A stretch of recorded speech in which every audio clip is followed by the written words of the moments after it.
Okay, and away we go. Hello, everybody. It's been a long time. One might have thought that I died. Certainly felt that way, but I am still here. Yo, hello. Wait, you're a moderator, the only moderator that I know of. Is that you? Is that who I think you renamed yourself, I think, right? Yes.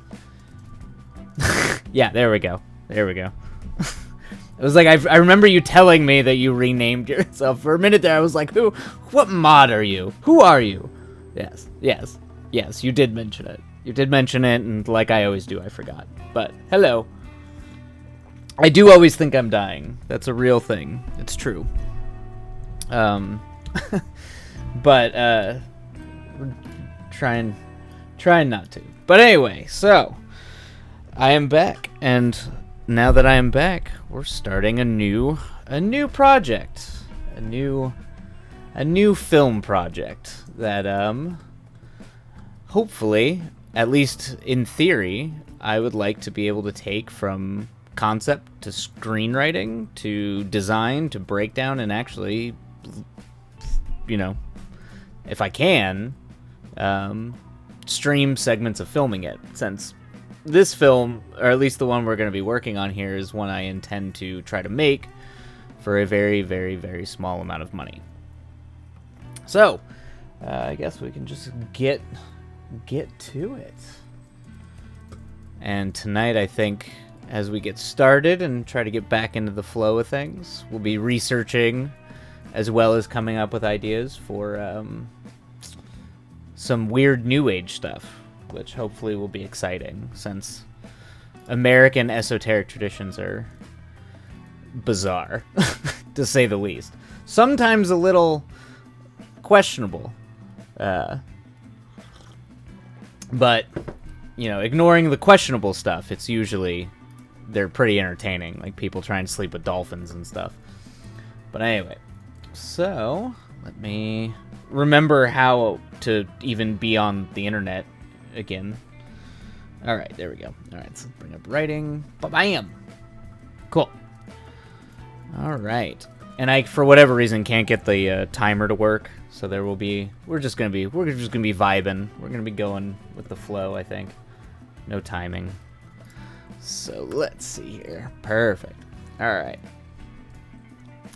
So essentially, the concept that we're going for here for this project is going to be kind of inspired, not like an adaptation, but inspired, heavily inspired by a Lovecraft novella called The Shadow Out of Time, which in of itself is actually he was inspired / kind of ripped off an old film. I can't remember the name of the movie.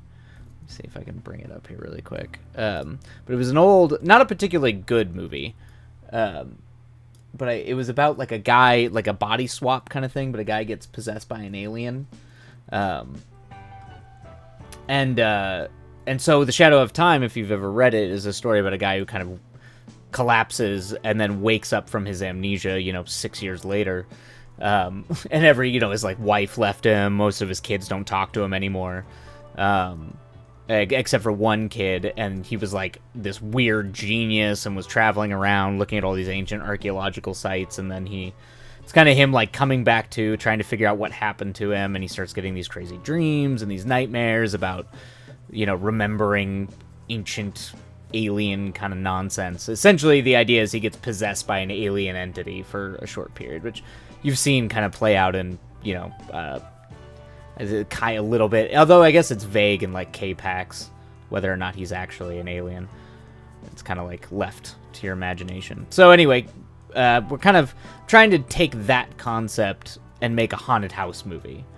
And this will be one of the first times, or at least the first times on stream, at least, I'll be writing for something that the idea is something you have access to. Essentially, I have a house. A buddy of mine has a house up in upstate New York that he he offered to let me film there, and by offered, I just forced him. I screamed at him until he let me do it. That's not true. He was very kind, and I helped him move. But he's got this really great old house. It's his grandfather's house, and he like saved up like pretty much every last penny he had to get it. But it's this beautiful old house, like perfect kind of ghost story vibe house. So the idea is that, you know, if I have access to try to do a haunted house movie, I don't have a lot of money, so just take a, you know, core group of actors, small cast, aiming for like 3-5 maximum, probably 2-3 primary characters, like a majority. Some other people can pop in and out.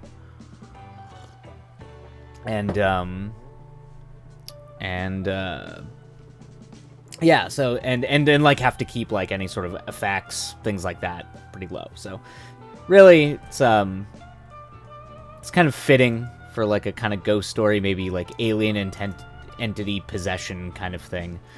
And we can explore some, you know, at least what attracted me to trying to write a story about this kind of thing I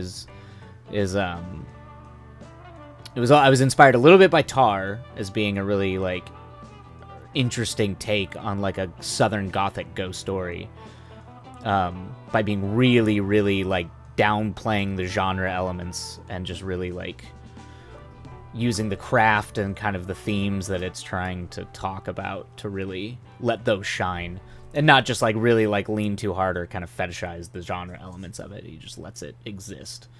So kind of trying to take that approach. Like it's going to be a drama with sci-fi horror elements instead of like a sci-fi horror thing. So we're not going in, the expectation is not that you're going to have some big budget or like crazy monster effects or something like that. But I do have an idea for the ending that's pretty wild. So hopefully that you know, you can maybe splurge a little bit at the end and just go crazy. So that's the concept, and I really want to kind of explore the idea of like not just like use the alien entity or this sort of like amnesia, I was possessed, or a different being as kind of more a metaphor to like the idea that there's another person inside you, like a common thing psychologically to think that you're like literally have another person or another intentional being inside you that's, you know, like if you have OCD or compulsive disorders where it almost feels like you don't have control at all of your own faculties, that another thing is compelling you. And those might be kind of interesting ideas to explore, really get at the core of sometimes, you know, one of the more disturbing elements of human experience, where particularly mentally in our mental faculties, we feel like we don't have control, or what happens when we lose control. Because I don't know about you guys, but that's like, if any of you have seen the Don Hertzfeld Bill trilogy, the stuff that really freaks me out is like brain disease, where you start losing like your ability to like recognize people, things. Your entire reality just starts to shift and change. It's just, yeah, that's the kind of stuff that really like, it for me, like deeply freaks me out. So exploring some ideas like that, that's kind of the concept. So yeah, so we'll go ahead and I kind of want to wrap it up in some, you know, you gotta always have a weird tarot card reading hippie person, just because I'm interested in that world, and I think it'd be kind of interesting. I kind of like the idea of using Jungian personality types / astrology, tarot. I mean, the I Ching, anything like that, as a sort of it's like like kind of what religion gives you. It's not religion itself, but the idea of like creating a context. So when you're lost, either emotionally or in this case, like mentally lost, it starts defining things for you. So we could have a really interesting thing where, is this thing an alien entity? Is it a ghost or a consciousness? Or is it that now that there's these unexplained things happening to you and you're examining your own consciousness as you're kind of like trying to come to terms with what's happening, you have other voices that are giving you context, but these contexts are like supernatural in nature or something like that, then we start, it informs your own experience of it. So are you actually seeing alien demon things or ghosts, or are you seeing, or is that how you're extrapolating it based on the context that's been given to you by a person to help you make sense of the situation? So, we explore all kinds of crazy psychological stuff. But so anyway, that's the pitch. That's the new project. Yes, the answer is yes. Yes, is the answer yes that I'm actually seeing demons and ghosts, or is the answer that they're all context fabrications of my mind? I don't know. Both could be true. Knowing me, it's probably fabrications of my mind. Most of... Oh, I thought you were asking the room. No, I meant you, yeah. Oh, well, that's all of us. We're all insane. Let's be fair. We're all out of our goddamn minds. Anyway, but yeah, that's the idea. That's where I'm trying to take it for this little project, and might be kind of interesting to see if we can, I'll be working on some short films on the side too, to try to like test the concept of what it's like to write and make, actually try to like show, like stream and cast the process, or at least as much of the process as possible. But this will be the feature idea that I'm going to try to like, maybe, who knows, maybe we will be able to like somehow stream most of it, or have like a silent stream of, a 3-week-long production in upstate New York, which would be kind of insane. But, we'll cross that road when we get to it. So, I'm going to go ahead and switch the music to some moody shit. And we're just going to kind of, spitball some scenes, throw some things out there. You'll probably watch me write a bunch of nonsense, because that's kind of how I do it. Usually I'm also trying to use this as an excuse to not take 7 months to write a script like I did my last one. The last 2 scripts I wrote, it took me like 7 months of research and just to get the first draft out. And it's too long. I dwell too much in these early stages when it only takes me like 2 weeks when I'm actually like typing it out to finish it. So hopefully the streaming will help me get faster. Maybe.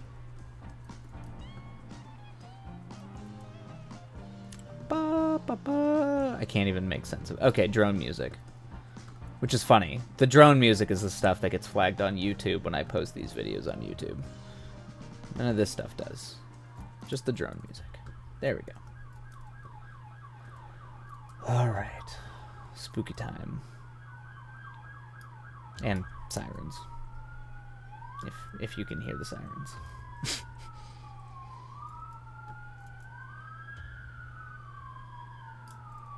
Alright. Just crank this up a little bit on my end. Crank it up on this end. And alright. And away we go. Feel free to work alongside, write alongside. If you're writing, working, coding, learning fucking Linux. Oh, you hear them in the stereo? Yeah. You hear them in stereo? Yeah, it was going to be like your windows literally, like, they're facing 2 different ways, but if they're on that road, you're going to hear it through your window, too. You get to hear it with a 5-second delay. Alright. Okay. And... what is happening here? Where are we? Alright. Boom.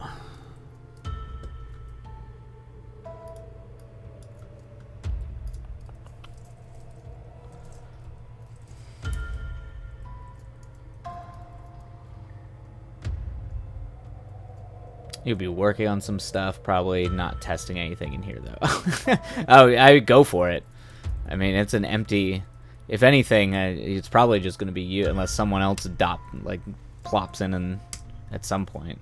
These are the perfect times to just break chat. It's like when no one's here. I also would just be thoroughly amused while I'm, like, writing to go check the chat and see insane shit going on that I don't understand. So, you go to town. The world is your oyster. Oh, yeah, shit. I forgot I signed up for this, like, AI thing in here. So, like... Oh, man. We could do an AI test just to get... let's kick this off with an AI test.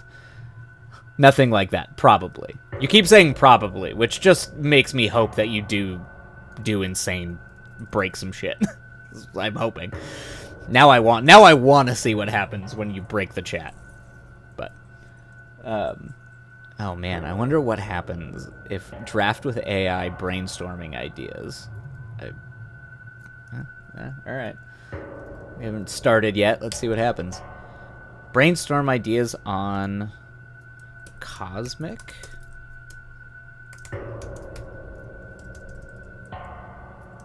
Horror Haunted House Story. Temporarily unavailable. Error 403. Broke the AI. My brilliance, my genius is so powerful the AI can't handle. Might be the dumbest thing I've ever said. All right, off to a great start. Yep, here we go. We're doing great, guys. We're making this work. Oh shit, yeah, Jesus. You're doing great. Mom loves you. No matter how much you fail.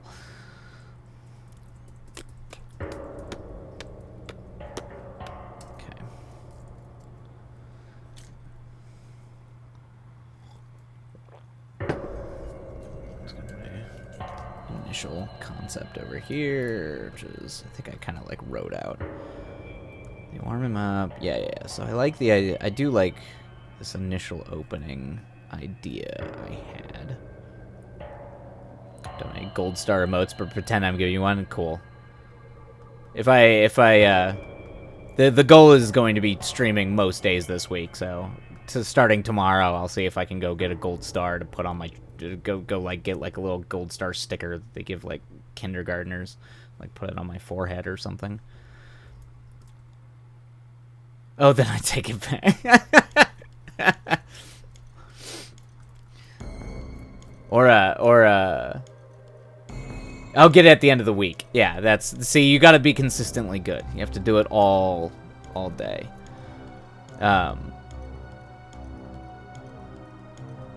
Or all week, you know, to get the gold star. And we're doing, like, New Age stuff, so putting it over my third eye so I can... Maybe it'll open up the door to the ethereal universe that I'm trying to explore here. I'll see the sort of ethereal elements I'm going for.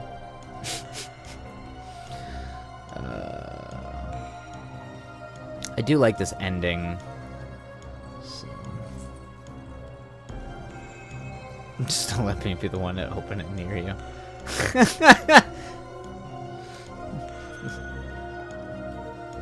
Yes. Lol. I don't know why that makes me laugh. It's every time I see that stupid lol face. I like how I didn't even know what that was. It's like half the things that are on the internet or even on Twitch that I have to have people explain it. People like you, much smarter than me, have to explain it. Alright, so I like that ending. So for our tips, we're just going to... Oh, I don't either. Yeah, I don't know. I always see it and it makes me laugh. It's funny. It's good. Let's try this one more time. Brainstorm ideas on Cosmic Horror Haunted House. I mean, it is in beta, let's be fair. The whole reason we have these is so I don't have to do the creative shit anymore, right? Like, I could just get computers to write this stuff for me, so I don't have to think. I don't have to think hard. Yeah, whichever one makes you giggle in the moment, which is great. It's perfect. It's the whole reason those exist is it's essentially like distilled memes or GIFs.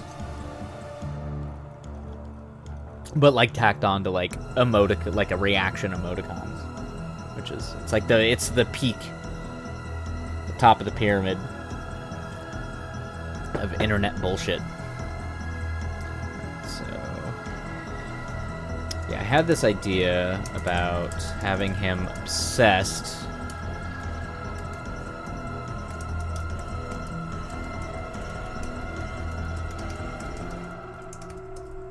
Stream Deck keeps going to sleep while I'm using it, which is kind of funny.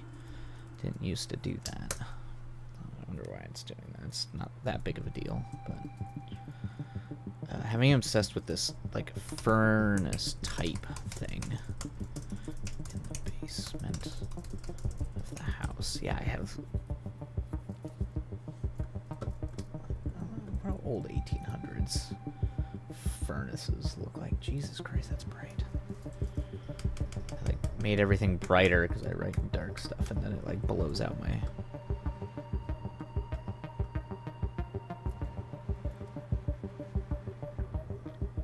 Oh, hello. I think that's a setting you can turn off in software. It is showing the G. Wait, in what software? What?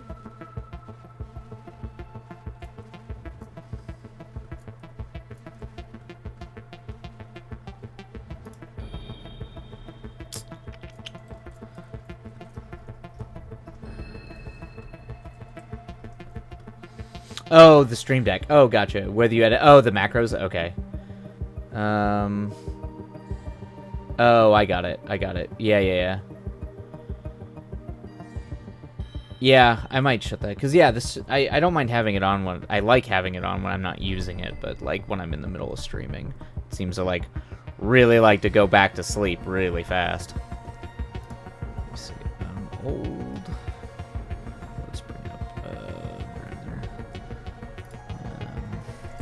Old.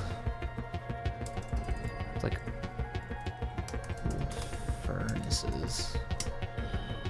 We're gonna look at old furnaces, guys. That's what you came here for, right? I don't know, some old, like, ancient furnaces are fucking freaky.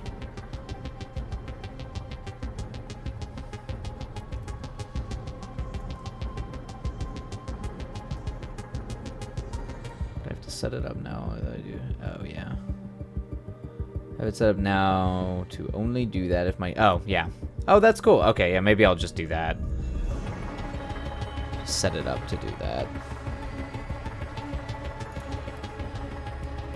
Bring that down a little bit. It's like old 1800s.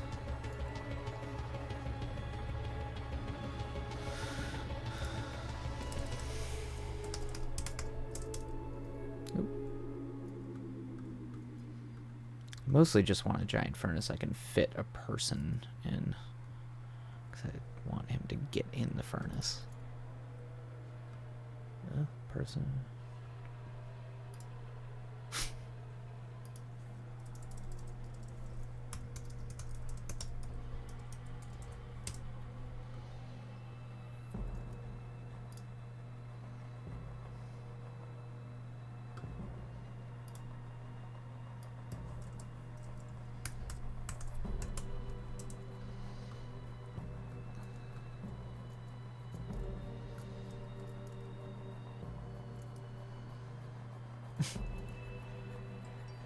Oh, that's not a weird statement. Out of person-sized furnaces.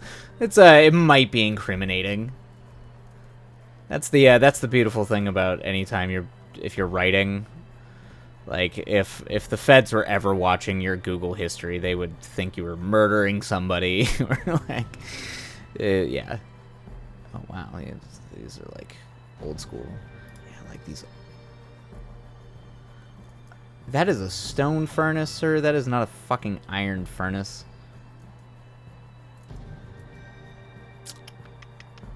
I would like an iron furnace. That's kind of what I'm going for here.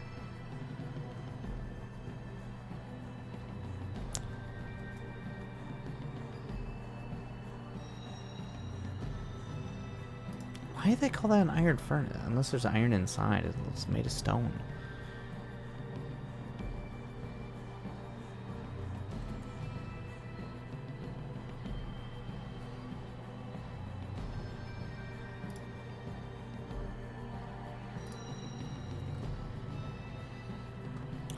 The Old House Guy, your ultimate guide in old and historic homes.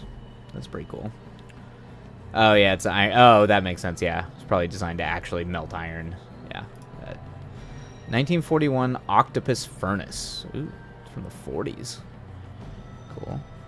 A brief history of... Oh, here we go. We'll learn some shit. Because I actually don't know too much about home heating in the... What's happening. It's not until 1885 that the nation would burn more coal than wood. Prior to 1885, the majority of homes in America were heated with wood-burning brick. Derivatives, but yeah, that makes sense. Potbelly stoves, the cast iron Franklin stove. Cool. Oh yeah, okay. I've seen these. Yeah.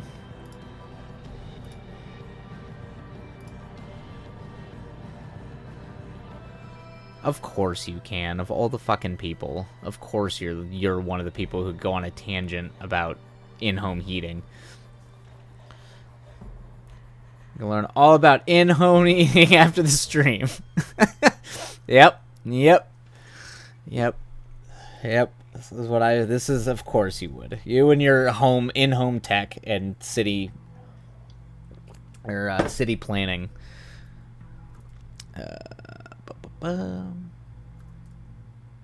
What century was available?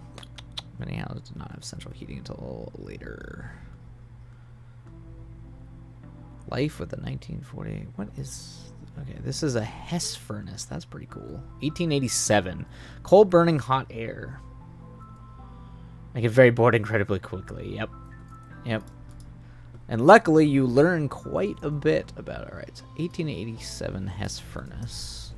Coal burning. Style has not changed much compared to... Okay, yeah, so it's still relatively similar to the 40s, but it's older, which means it's cooler.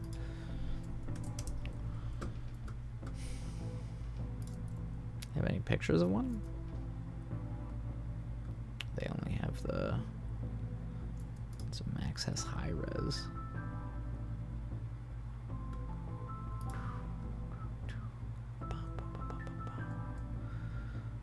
Oh, I don't.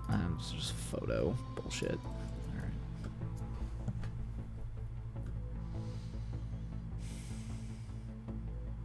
It doesn't actually have to be a furnace. I just want it to be furnace-like.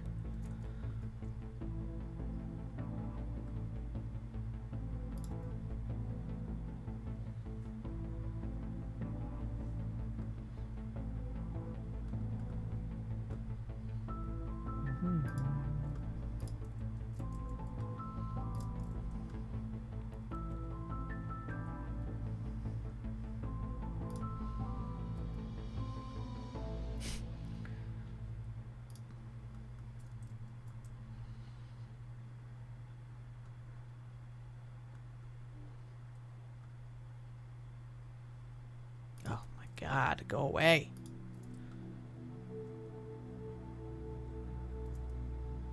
The Pomodoro technique.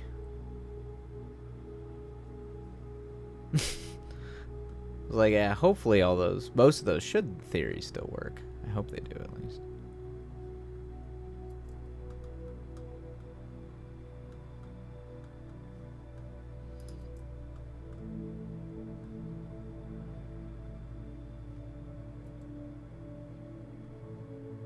Okay, that's fine.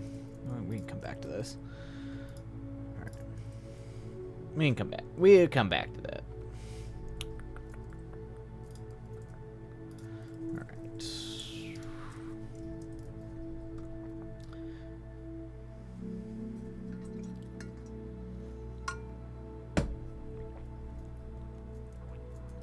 this is the furnace type thing in the basement.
Yeah.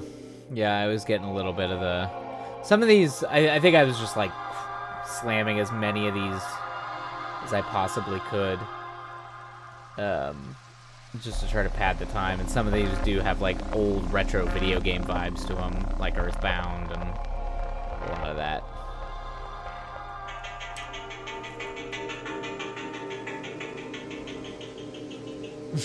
Yeah.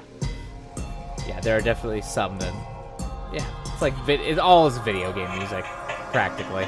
Just not video game music.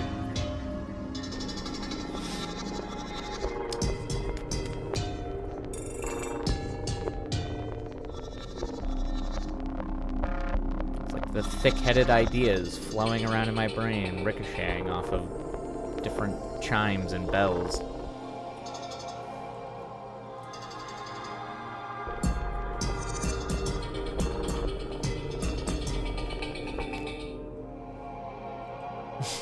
Thick heads, yeah.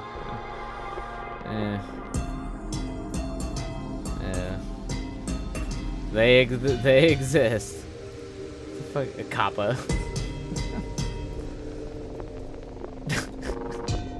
I think I just got that. Took me a second.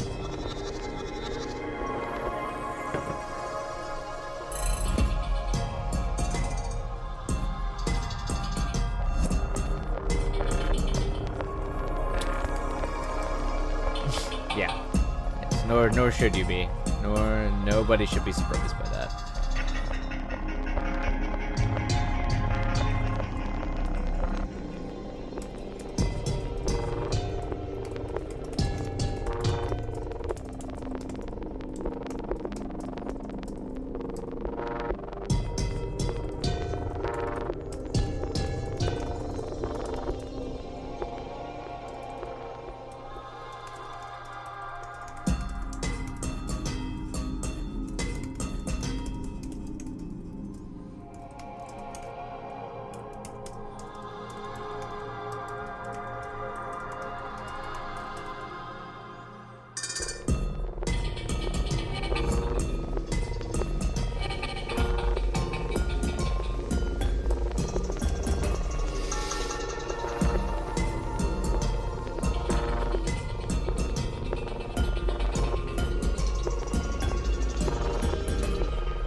This song that is playing right now makes me feel like I am literally about to be inducted into like some weird Ren Fair round table at night by a bunch of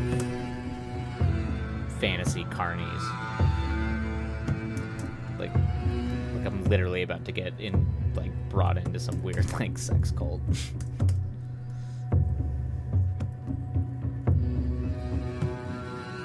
But like a Ren Fair sex cult, which is like a very different, it's got different vibes than like Eyes Wide Shut or something like that.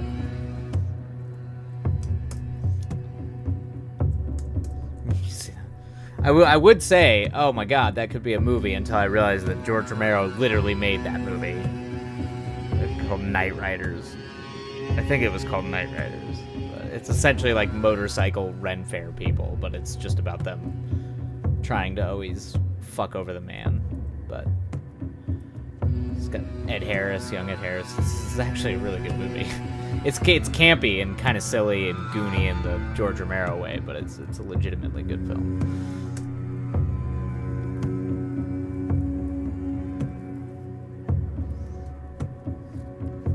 Although I do have it on good authority that Ren Fair people, particularly in California, absolutely will fuck behind porta potties. Like, I mean, I get it, you know, hey, when you're sexed up with all, or like, on Lord knows what, I'm sure, stoned, high as a kite, drunk, everything that has to do with, like, fantasy, like, old fantasy culture, it's always so horny. So horny. When I was a kid, I used to go to this thing called the SCA, which was, like, medieval combat. It's like a medieval combat version of the Ren Fair, so you would, like, camp out. And I remember they just, man, the shit that would go on, and this is wild stuff. Just the sexual depravity. Insane.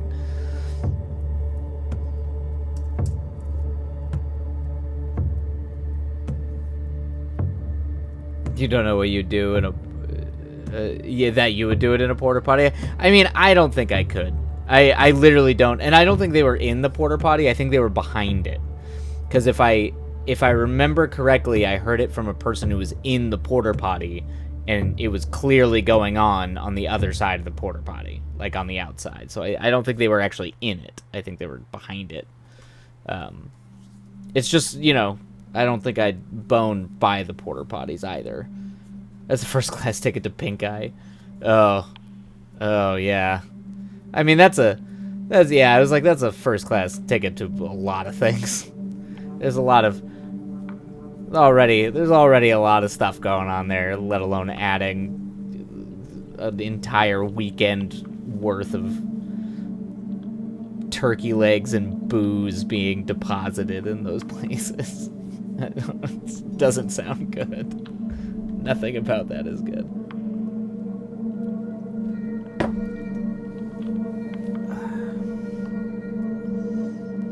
Much like, yeah, man, never underestimate the ability for people to have sex. Ever. I mean, yeah, my old apartment, the one in Westlake, I mean, that was just a gross place in general, but there was always those teenagers down below my window, and I was right over the dumpster, and they had that couch. There was like an old couch. It was a dumpster couch. It was a couch right by the dumpster. It was designed to be thrown away. And they just, you know, it started where you'd like look in the morning, I would like look down and see them making out, and then the next thing you know, they're totally fucking on the couch. Like, it's just every morning, wake up to the sounds of flies and fucking. Oh, I meant the spread of poop germs, but you're right too. Yeah, yes, that too. Oh, yeah.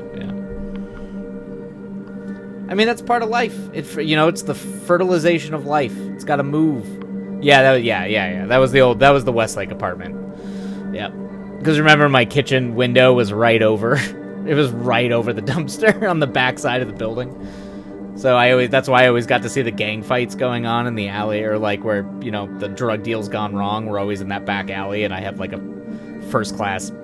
I literally had like front row seats to all kinds of wacky shit. But yeah, that was at that apartment.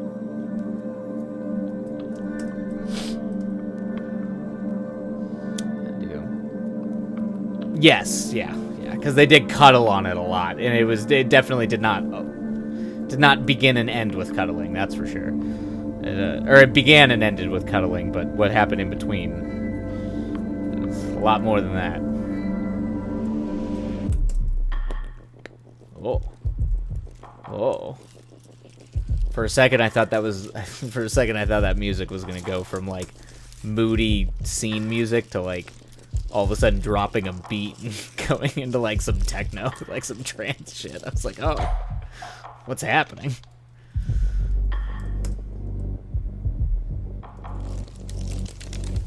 Oh, you do? Really? Which one is that one? Is that a Ike Shake?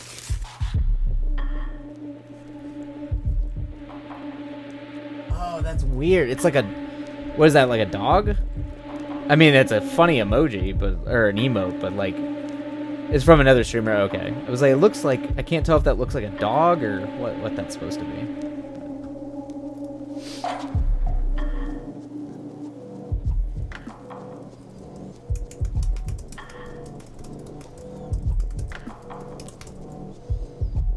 Oh, yeah. I think I have a few from the streamers I follow. I definitely know I have some from, I think, Coffee Quills. That's the streamer I tend to watch the most when I have it on, so, yeah. I don't know if I have... I should check. I don't know if I have any emotes from... It's supposed to be his dog? Yeah. That's what I should do, is just make emotes of Aang and Yue, because everybody loves the fucking... Everyone loves the streamer pet emotes. It's like what people love the most. Pet emotes. Pet emotes.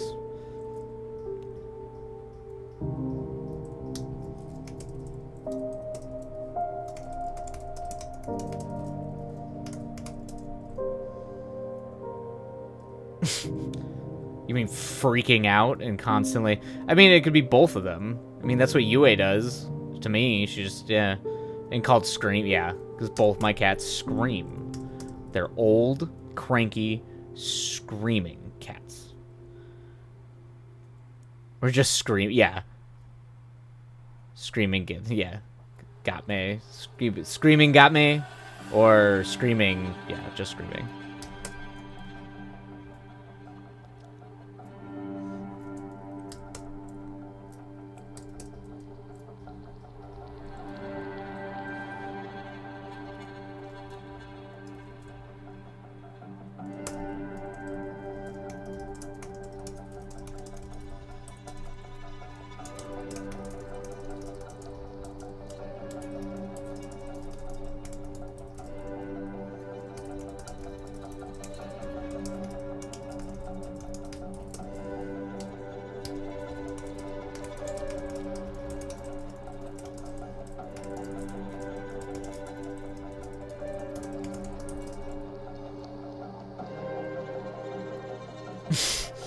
.3 minutes away from clocking off, and the shit clocking off for my shift, and the wait is painful.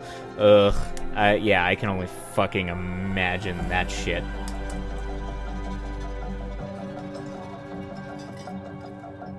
This portion, it sounds like it's the portion that sucks the most for your job, though. Particularly, it sounds like it's getting worse. So, that's just there doesn't have to be any. You have 2 minutes. There doesn't have to be anything you. They can't force you to do anything in 2 minutes.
I've been waiting technically for just about 2 hours, but I'm choosing to delete that from my memory. Oh yeah, it should start picking up again soon. At least I hope. Oh yeah. Ugh.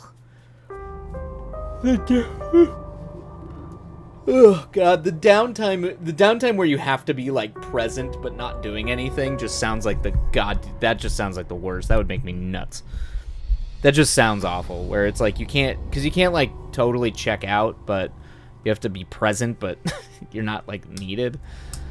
It's, ugh, awful.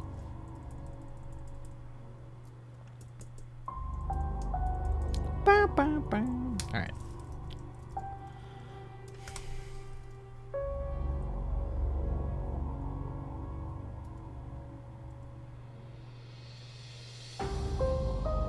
It might call but the studio's constantly chasing the yes. Yeah. That's how it goes though. You're either too busy or you're not busy enough. There's never any like good flow, and usually when you're busy, it's busy because of bullshit. It's not just it's like it can't just be you being busy doing the thing you're paid to do. It's usually being busy solving problems that are added on top of the thing you're supposed to be doing anyway. So I feel like that's most jobs. It's just intensely dysfunctional in all that, just literally completely dysfunctional.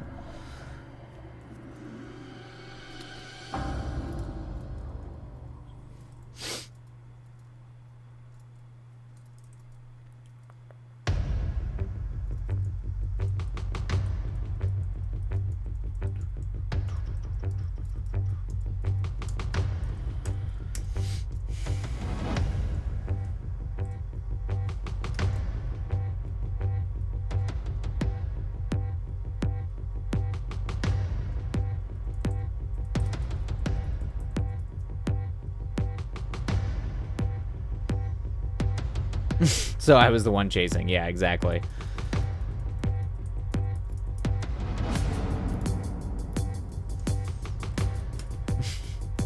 You were doing the chasing, and now you're the chased. Your entire life, Brian, or your entire life is a what do they call it? An is the Ouroboros? You're just eating your own tail. Your next job is going to be the same thing. Your next job is then going to be you chasing. Just watch. It's what's going to happen. At least, yeah. At least the biggest thing is you're getting a pay raise. Hope maybe on the next cycle around when you're doing the chasing, you'll get a pay raise as well, or it'll be more. Who knows? Yep, exactly. Your life is your necklace. The circle continues.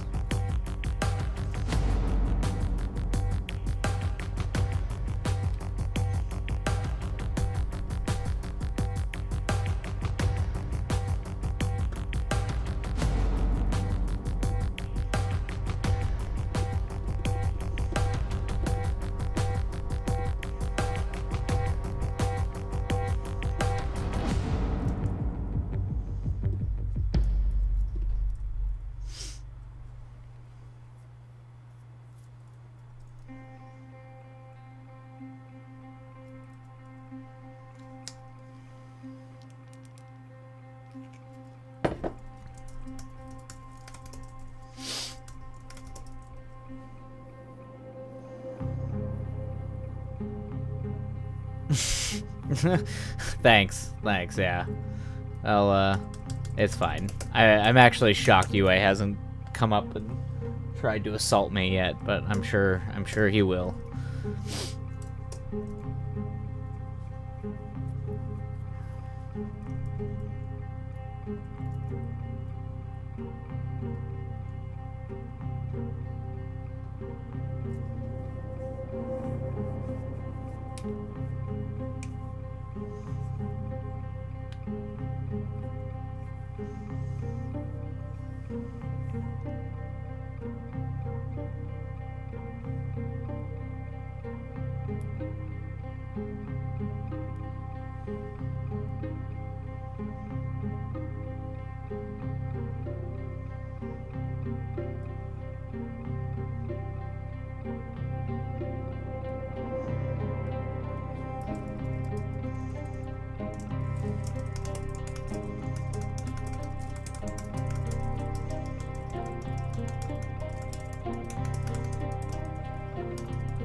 Yeah, oh yeah, he's being sleepy. Yeah. Being sleepy, baby.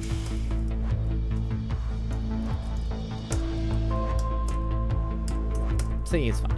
He's fine. She gets tuckered out. He's fine.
Oh, now we're moving into like Last Temptation of Christ stuff here.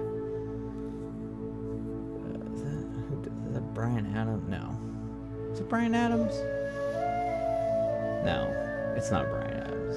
Who did the fucking soundtrack? Who did the soundtrack for that? It's a really good soundtrack, but.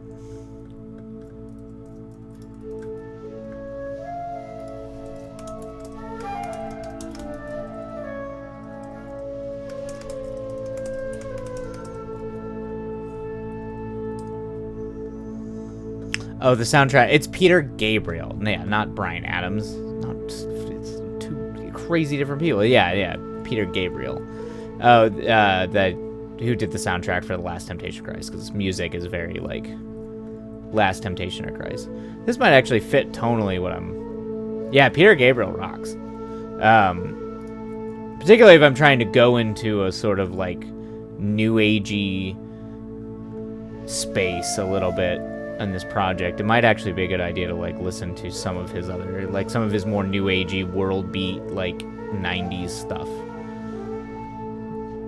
There's definitely a period, like, heavy, like, where goth music, too. They kind of, like, started to take these hard in the 90s specifically. There was, like, world music was a thing in the 90s into the early 2000s. A lot of it's terrible. If you want a great example of, like, techno weird world music, look up Shaman. It's I can't remember the name of the song. It's a British duo, Shaman, but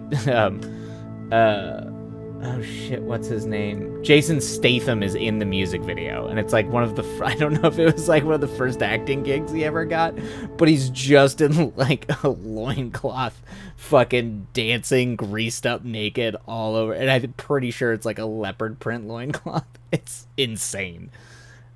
It always makes me laugh. But yeah, just one of those things from when world music was a thing in the 90s.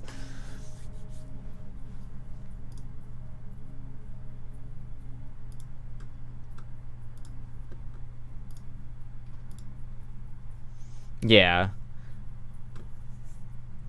That was a thing I used to show people from the theater all the time. When I tried to do movie nights, I'd be like, have you ever seen the Shaman music video with Jason Statham? Because it's really weird.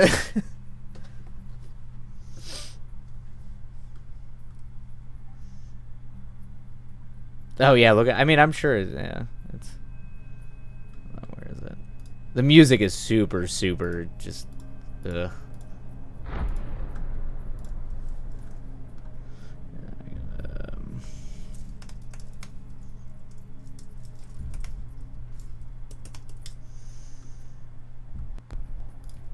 Obviously, I would have to drop the...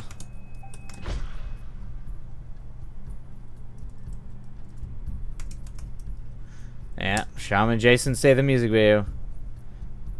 Yes, of course everybody remembers Jason say. Yeah, I mean, what else would you remember? But it's like, it's so like the way it's like, yeah, the music is like, oh, it's Keep 'Em Coming. Is that what it is? Yeah, it's like Keep 'Em Coming or whatever. All right, hold on.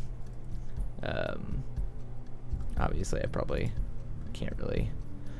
Yeah. Anyway, if you need a taste. It's so bad. Anyway, but like the hey, yeah. If you need like yeah, if you wait, where is it? If you need like there we go, and it just like and it ramps up too. It just So you think that's Jason Statham? Is that really the maximum? Yep, that's the maximum. Like look, it's so clearly like done in the 90s style where they're like, wait, we can like warp. It's like funhouse mirrors, but we could do it in like a computer. It's so insane. It's so wild. It's just what the fuck is happening. Yep, and then wait. Oh god, it's so just ugh.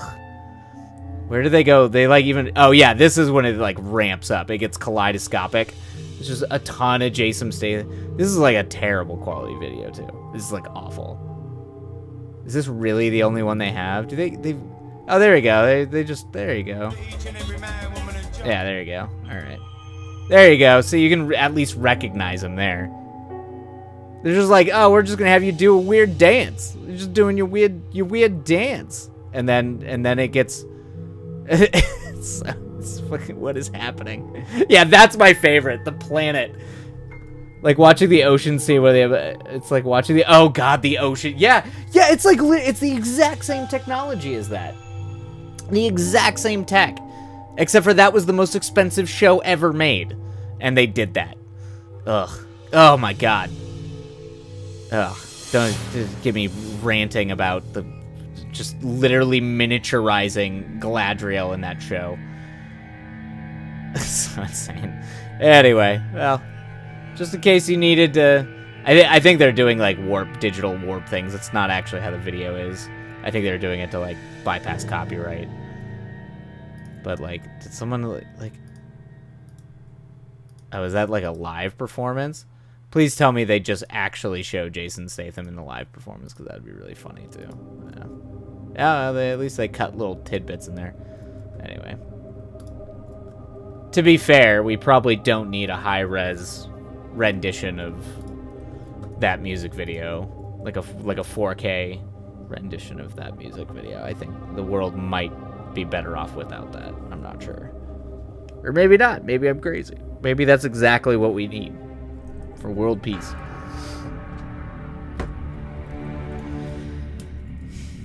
Speak for yourself.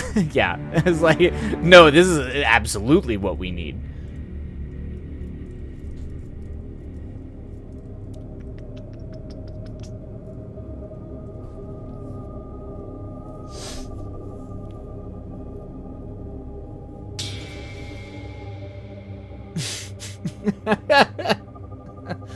Yeah, I mean, I spoke too soon. I'm in the wrong. I'll admit I'm completely in the wrong there. I'm pretty sure there might actually be a sizable population that would like to see or just have Jason Statham in a loincloth in 4K. Someone should tack that onto the next Fast and the Furious movie.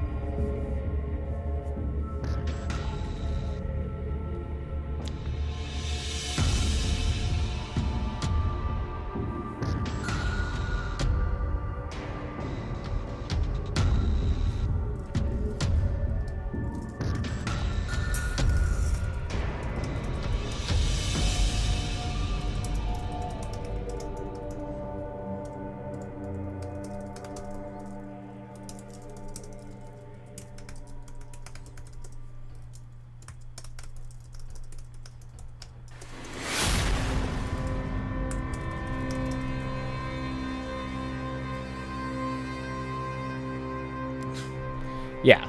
Yeah, there's gonna be more. There's gonna be more Fast and Furious movies than there are James Bond movies at the rate we're going.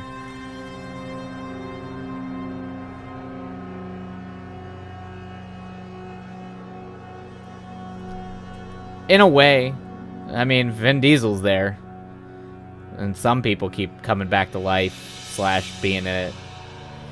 In a way.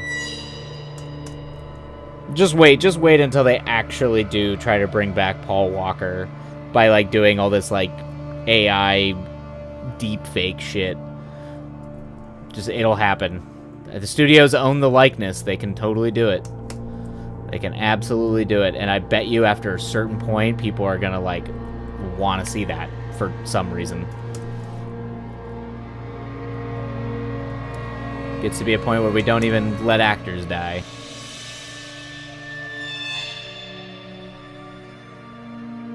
They have, like, they're not really even standalone movies. They have, like, they're like side stuff. Yeah, I mean, stuff like that. Yeah, they've been doing that for a while now, but, like, actually having, like, a main character and have it be essentially like a deep fake or like the form of the deep fake, and then just getting someone to do the VO that can essentially sound exactly like Paul Walker.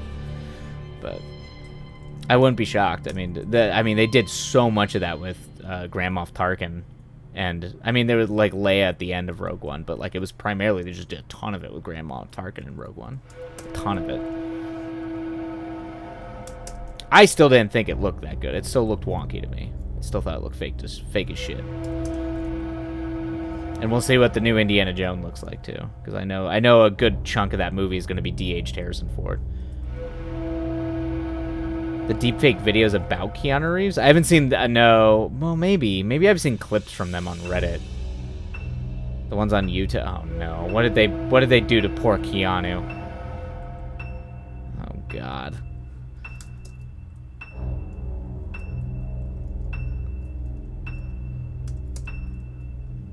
I might not have seen those then. I think the channel called Unreal Keanu. Okay. I'll check that out. I'm going to put that on. I'll watch that. That'll go after stream, but I will watch that. Unreal Keanu. Unreal Keanu. Oh, yeah, okay.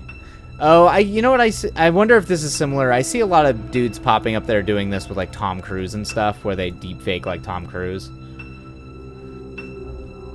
Yeah, just funny, but videos of his face. Yeah, yep. Oh, yeah, yeah, yeah. I think I've seen people doing that not with Keanu, but with other actors. I think one of them that the D&D group. My brother always keeps sending is Qui-Gon Jinn and Obi-Wan Kenobi watching like the Disney Star Wars TV shows and commenting on them, but it's clearly like deep faked Ian McGregor and Liam Neeson. It is pretty. It's pretty funny. I will give them props that it's pretty funny.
Which is interesting because if I have understood correctly, Keanu is written into his contracts that the studios cannot own his likeness. Yeah, he does.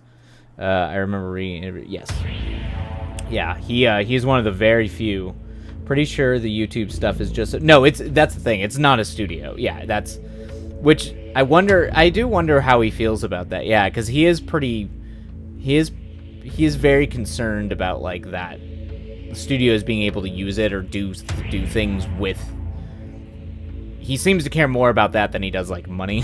So it is odd that like, yeah, how do you respond when now there's technology where you just dickhead on the internet can do it.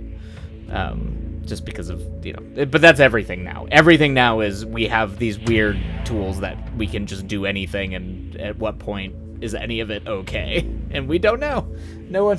We're all just. It seems like the internet is mostly arguing about what is and isn't okay, but we're all just doing it, which is funny. But I don't know. There's truth. There's truth there. There's the true, as Tom Hanks would say. Yeah, it's interesting. I wonder how these things will play out.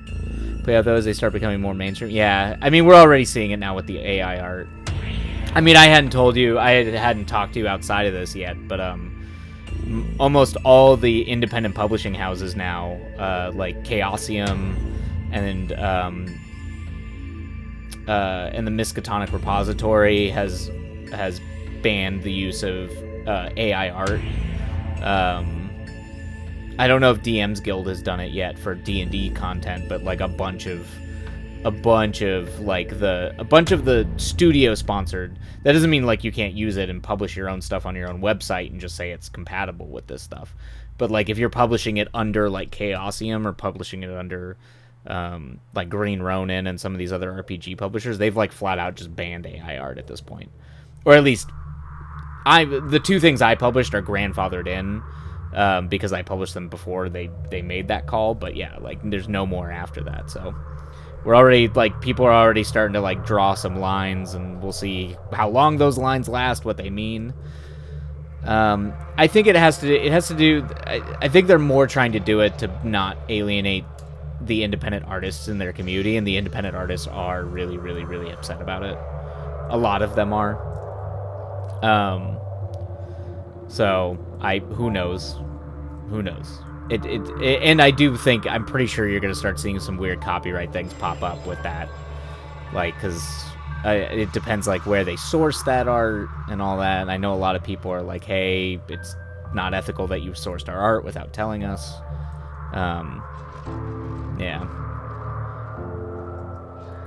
It could be. I'm wondering if they're just worried that copyright things are going to happen in the That's what I'm thinking too. I think they don't want to like end up getting in trouble by proxy when some major copyright issue hits AI art, essentially. Yeah, I mean they did a flat ban, like all of them. Like they just completely banned all of them, so yeah, it's weird. It's a weird world, and that's not even, there's a million other things too. It's not just the art thing. There's obviously the using people's likenesses and deep fake stuff. There's all kinds of weird, and the Chat GPT, like half the colleges out there are freaking out about kids faking their papers.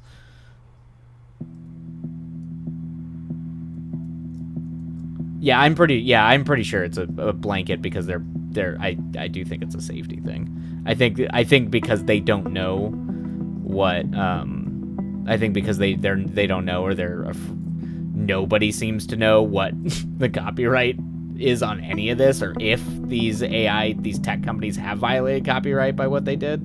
Yeah, they don't know. So I think they're just like, oh shit, okay, well yeah, don't use that. Particularly because there's financials involved there. There's like money involved there. So we'll see.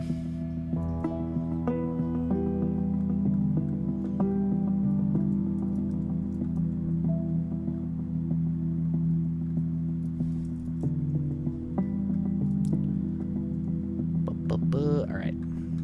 Okay. Got some stuff written down here. So now we're gonna shift over to a little bit of research before, because I still actually have to edit another script tonight. So I am gonna be a short stream, just a short inaugural stream. So we're gonna do some research before I call it. How long have I actually been on? I don't even know. Oh yeah, just 140. 140. Bum, bum, bum.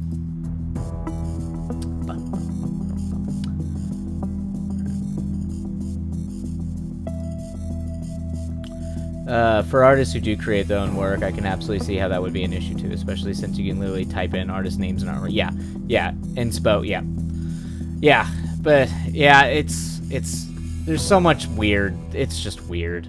It's bringing up a lot of like weird copyright stuff that already existed in the art community. Like if you type in, like if you look up like Beksinski, and then look up at like, oh shit, what's that guy's name?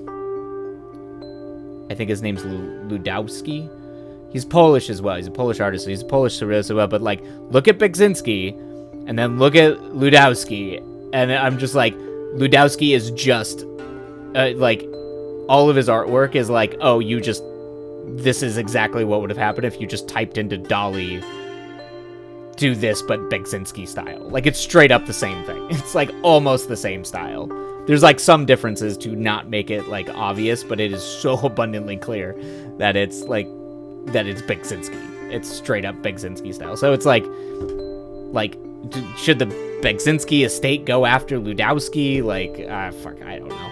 Like, so there, it already brings up issues that have not been clear or people are getting upset about, but it's already, and so many artists, I know particularly in tabletop RPG, so many artists copy off of stock.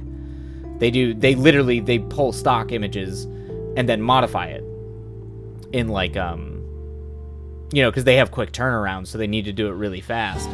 So a lot of artists will take other art and modify it in Photoshop and kind of put their own stank on it, or stock footage and put their own stank on it. So it's like, I mean, maybe if DALL-E was just using, like, classic American art, or not American art, but, like, classic art, like, famous artists that it's just kind of part of the common culture, and then, like, stock images, maybe you could get away with stuff like that. Yeah, it's kind of like music sampling, 100%. Yeah, it's exactly what it is. So it's like, there's so many gray areas. It's just like, and nobody, you know, it's mostly because no one wants to take that shit to court and create a precedent in a courtroom. But now that we have this AI stuff, it's like, now we get to see where this is all gonna go, you know. It's yeah, it's like pointing out flaws in the system, but also pointing out that, like, it's like exploitative and kind of weird and questionable ethically, but it's also pointing out shit in the past that we're like, but we kind of were okay with this. So, who knows? Who knows? These are difficult questions for the modern age.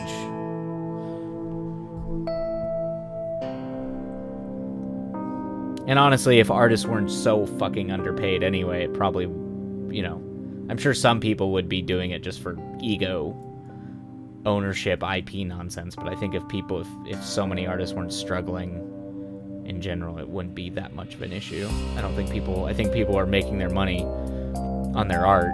I don't think they'd particularly care that much if people were just doing their own stank on it. But it's because there's a lot of artists who literally are struggling to survive. The difference I think people forget is that with music sampling and even using stock of it, you're transforming the work to it. Yes. Yeah, you can try to do the same with AI, but you can't guarantee that the works won't be unacceptably similar. Exactly. Yep. Because it's an AI, because it's auto-generated. Yep. Yep. You can always have, like, the human intention of essentially being like, okay, I'm pretty sure I've changed this enough to where it's okay, and the AI art, it's, like, completely accidental. It might just literally duplicate a thing that you're, like, by accident, just randomly. That is just straight up, like, a lesser version of the art it did. Yeah. Yep.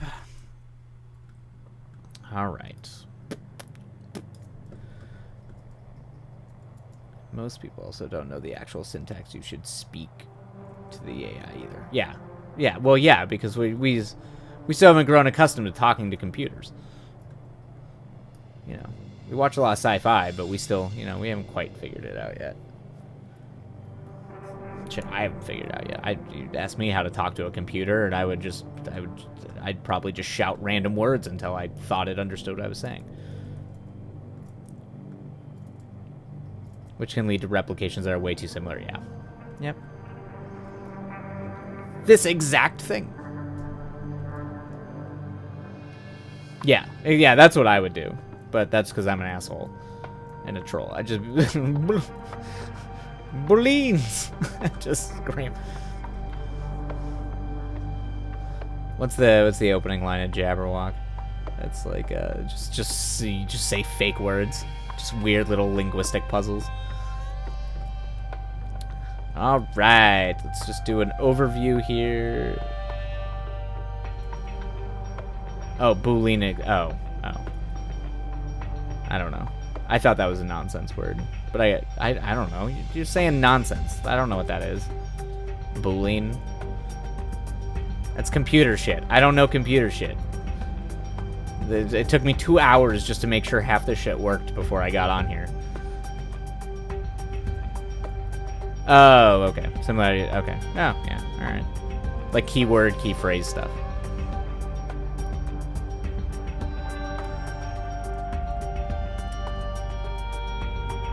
When was this written?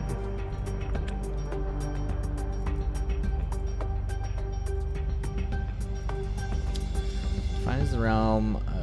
Yes. Satan. Alright. Oh, yeah. Yeah, okay. I see what you mean. Yeah. Yep. Yeah, where you, like, bracketing and all that kind of stuff, or, like, putting things with different emphasis, or don't include this, include this, yeah.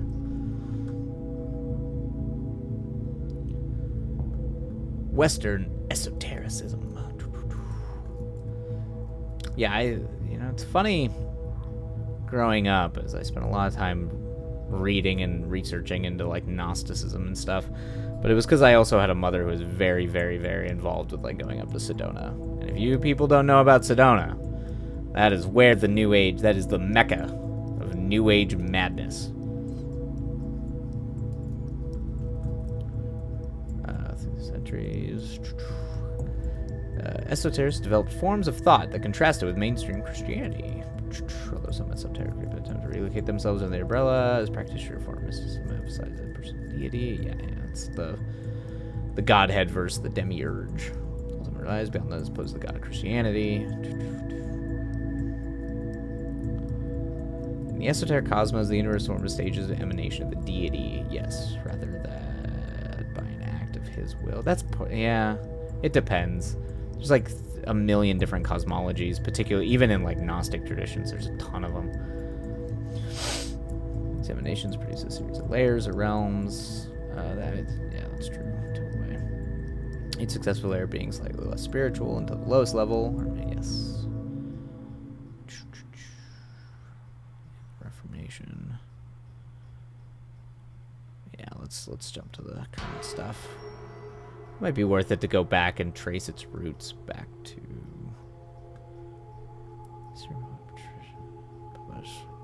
in microform. The American Religions Collections Part 1 and 2 Westerners. Oh, interesting. In the early 2000s. I don't remember this.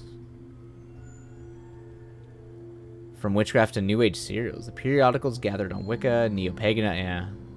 Which that was a huge, that Neo-Pagan stuff.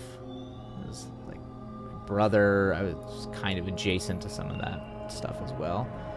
Of course, nowadays, almost all of them are like Nazis. Neo-Paganism, Magic, New Age, and occult organizations and churches range from 1920s to the 1990s. Interesting. The bulk published in the 70s onward. Yeah, I mean, yeah, me too. I mean, the early 2000s is when I was like getting book, particularly when I was in college. I was reading all kinds of books on like, I would think I was more focused on like Gnostic stuff at the time, so I might have not caught quite as many of the more modern stuff. But I was really into learning about weird occult religions in America at the time. Oh, who's that? Ghostly Ziosh. Hello, welcome.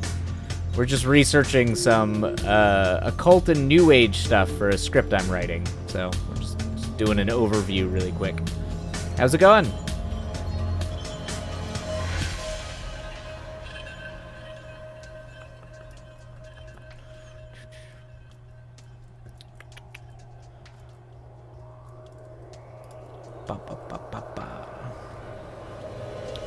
It is indeed fun, as well as going down a rabbit hole about AI art earlier, but we have moved on from that. Oh, there we go.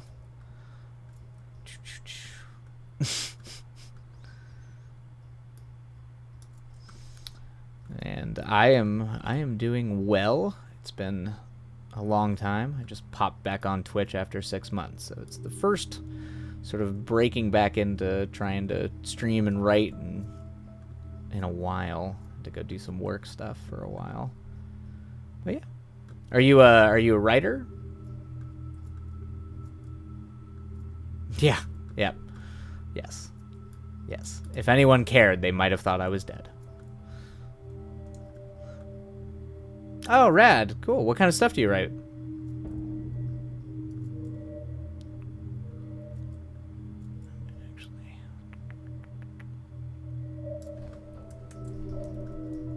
Actually, bookmark you.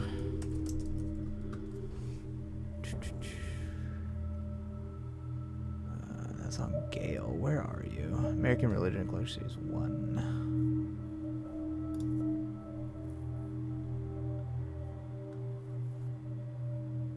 Pot one? Oh, cool. Okay, that's from Gale itself.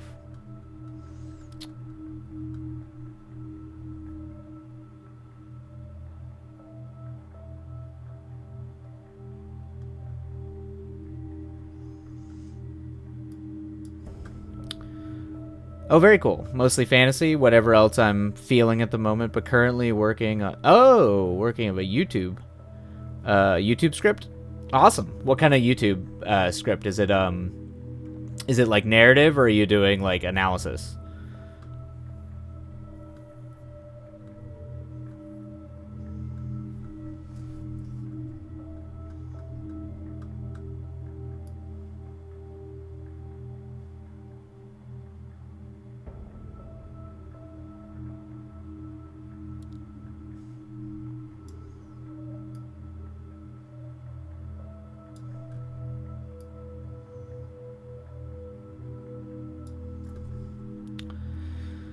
I'm picking apart why the new Lockwood and Co. show on Netflix isn't doing well. Okay, all right, very cool.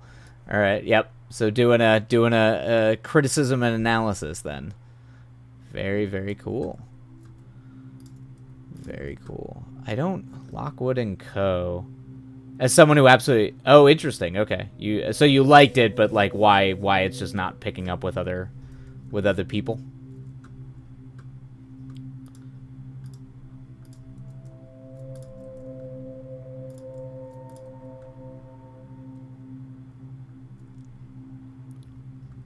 Lockwood and Co. I'm trying to think what show that is.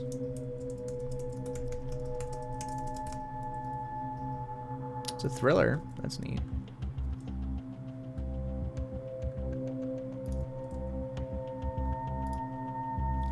Man, the sheer amount of stuff that is on Netflix that I just don't even hear about anymore. Oh shit, it was developed by Joe Cornish. Okay. I mean, there's good names behind it.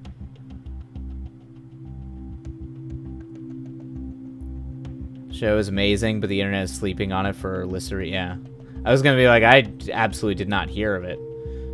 I mean, there's a lot of stuff. Like, I feel like Netflix and Hulu these days, half the things they drop, I just don't even hear about.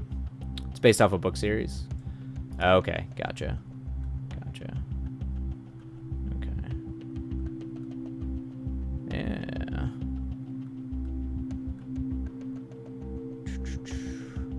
Yeah, I loved Attack on the Attack on the Block or Attack of the Block. It's a great. So if it was developed by Joe Cornish, I mean he's solid.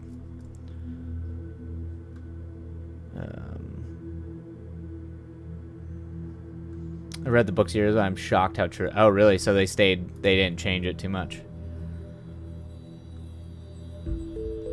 That can be good. I know that was primarily most people's complaints about things like The Witcher, and there was another show that people just kind of. I mean, that's usually what happens. Is you get like one solid season and then they start departing from the source material. Recommend it? Okay, yeah, Game of Thrones. I was literally about to go to Game of Thrones, yeah, where you run out of books and then all of a sudden you just start veering wildly into insane directions. Yeah. Okay, yeah, I'll check it out. I will absolutely check it out. Detective. I'll have to put that with, what's the other Columbo show? Poker Face. Lockwood and Co. And it's British. The Brits always do that detective stuff better. Are you struggling there? Figure out how to do your audio. That's fine. I feel like half the time when I'm trying to set it, it took me, as I said, it took me 2 hours to set this stream up today because I couldn't figure out my audio input. The audio inputs confused me. Yeah.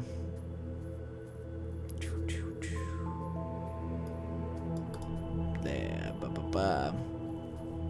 So do you mostly do so fantasy? What's your favorite type of fantasy? Ghostly.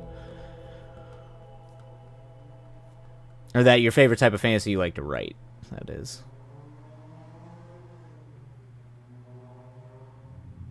The history behind Britain just makes the atmosphere. Yeah. Oh, yeah, for sure. Yeah. For a detective story, 100%. Yeah.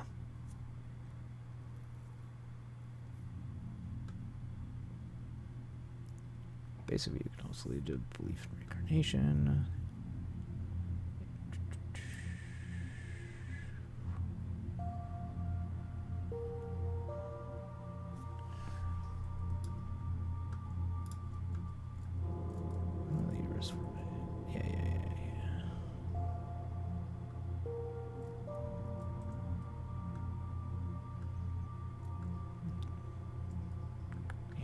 Touch the Freemasons at all.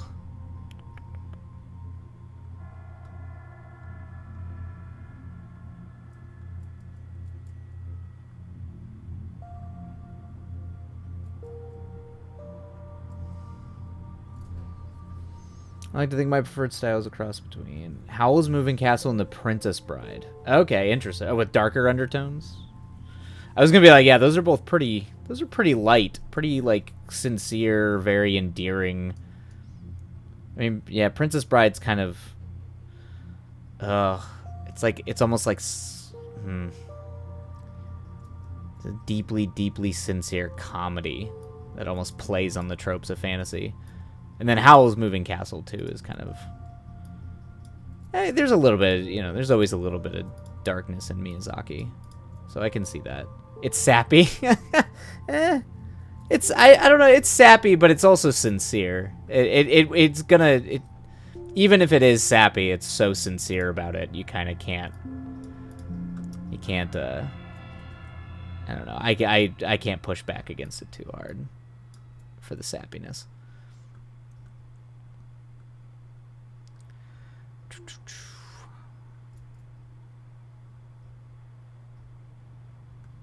See, Wicca.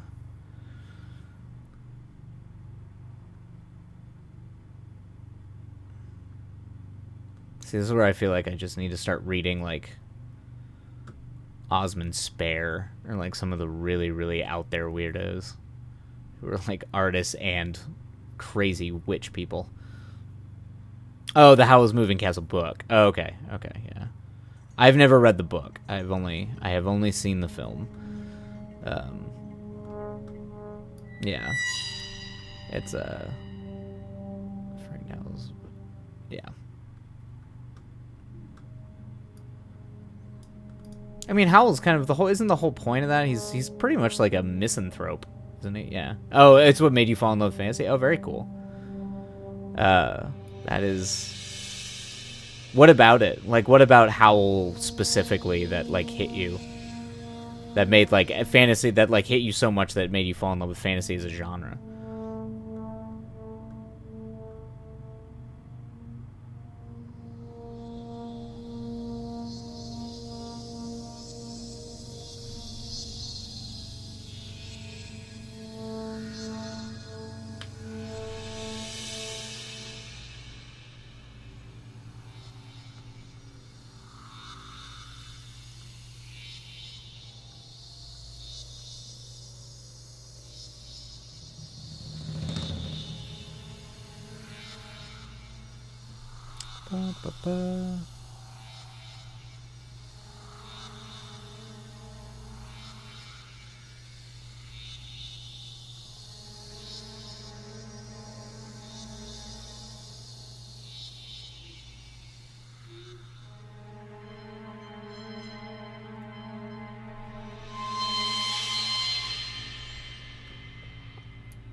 like Texas Chainsaw Massacre metal grinding happening in that particular song.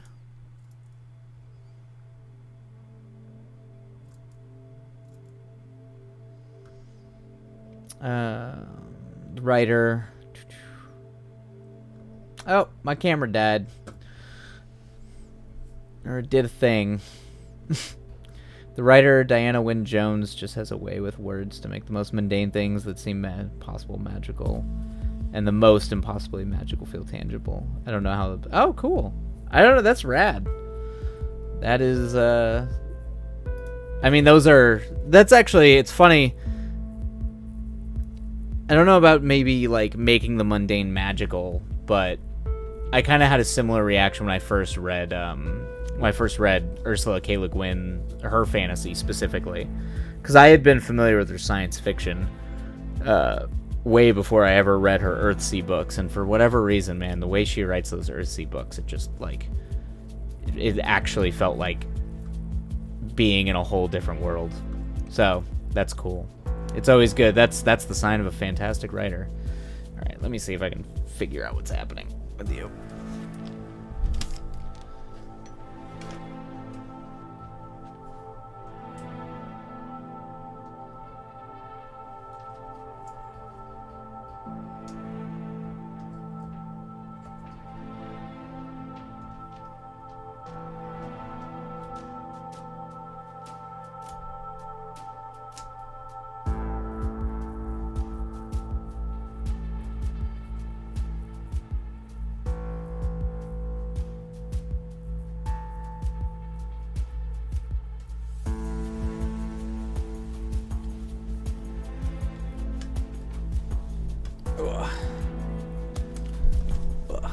Alright.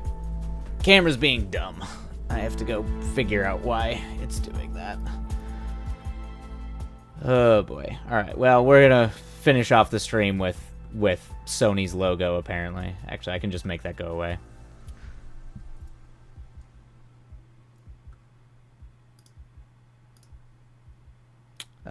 She was my favorite. Rest her soul. Sometimes it seems like the best writers have left us behind. Yeah. No, it's not morbid at all. No, it's good. It is good. I mean, I'm gonna have to hop off to go edit this other script here soon, so I can mess with that later. I'd rather just finish doing this, have a good end of the night combo. No one needs to see my face.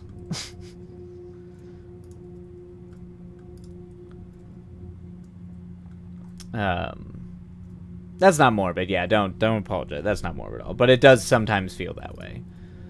I do not think you're wrong.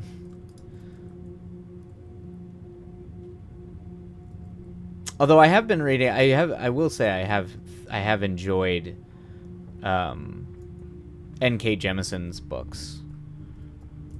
I've been enjoying those quite a bit.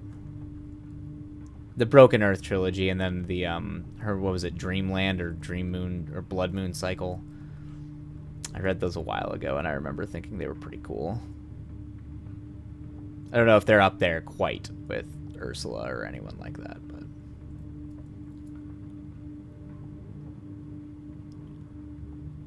Tolkien and Lewis and going, oh yeah. It would have been interesting to see what Tolkien and Lewis were like. I was never a huge Lewis guy. I never really liked Lewis that much, but Tolkien obviously grew up reading Lord of the Rings and The Hobbit. Although now that I've gotten older, I find myself constantly... Yeah, they were close. They were very close. They read a lot of letters to each other. They were best friends. In a way, they were very, very close. Literary friends. But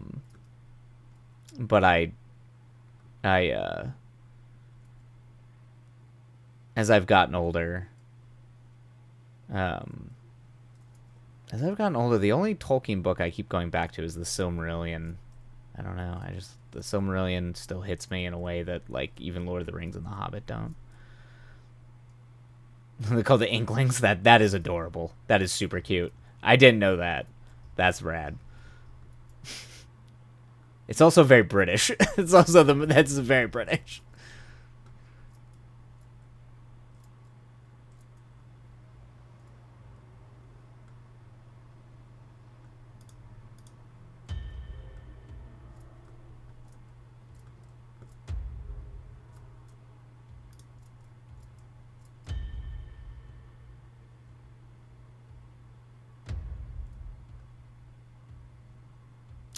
Interesting.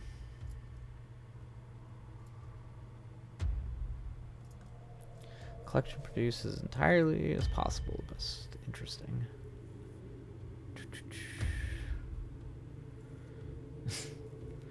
That is true. Some of the best they do get a lot of really good ones. Some of the best artists are definitely the Brits. When I was in high school, I was definitely a little bit of an Anglophobe. Or an Anglophile, sorry, not an Anglophobe. Anglophile. Where I was like everything, I was obsessed with everything British. I used to watch like classic, like 1970s. I mean, I used to watch like old 60s, 70s, and 80s Doctor Who. I was very into. That was before the revival. Or yeah, that was right before the Christopher Eccleston revival kicked off. But I mean, I grew up on a lot of comics, and it's very hard to find some better comic book writers than the Brits. I mean, Alan Moore, Neil Gaiman, all those guys.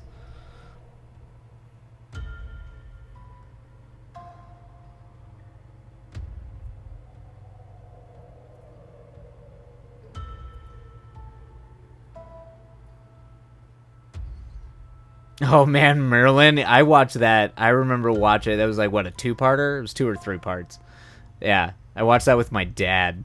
Merlin, it's pretty great. It's actually pretty solid for like an Arthur story. It's pretty good. There's not a lot of good Arthur stories, and that one's pretty solid. And I mean, come on, Sam Neill. There are some bummer moments in that with Martin Short. As much as I love Martin Short, there are definitely some like, that was from the times for sure. It was so long. Yeah. Yeah, I mean, they'd cram a lot of stuff in there. Merlin had a long life.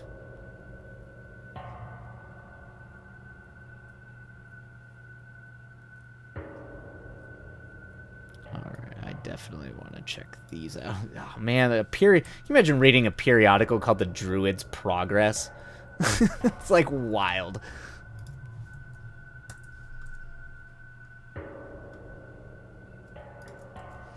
Alright, so I need to find you. Magic with a K. You only say for Gwaine and all. I say, who played Gwaine in that? It was so sad I was tempted to leave. Wait, what happens to Gwaine in that one? I mean, Gwaine...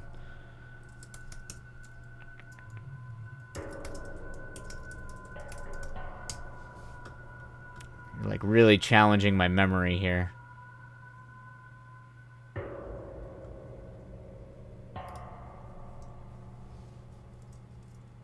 Oh, Elon Mackett. Okay.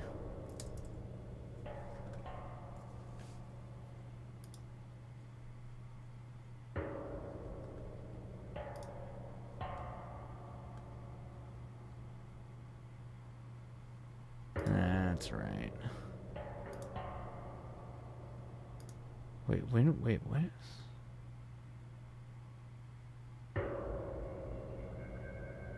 Handsome man. Yep, he died tragically in the last episode. I was depressed for days.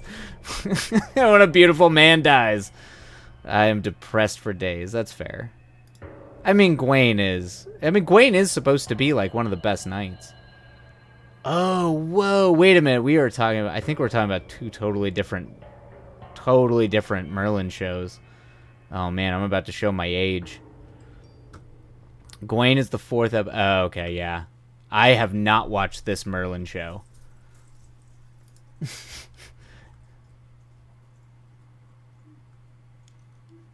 Yeah, okay, I did not watch this one. The one I watched was very, very, very, very 90s. It was made in the early 2000s. So I have definitely outed... You only half recommend it? Okay. I mean, I'd be willing to watch it. It's real sad. I mean, the Arthur story is sad. Merlin's story is sad. What happens to Gwaine in Le Morte Arthur? It's real sad. It's amazing, though. Okay. What happens to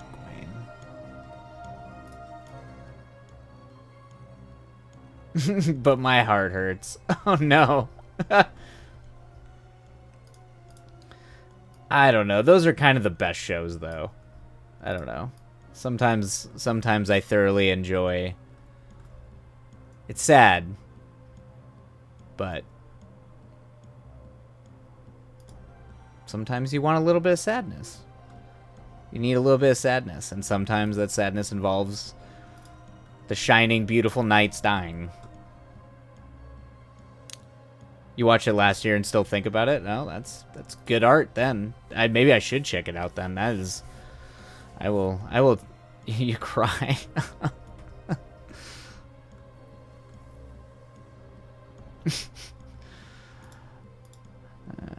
Trying to think, what show do I think about and it makes me cry? There's definitely movies that I think about and it makes me cry sometimes.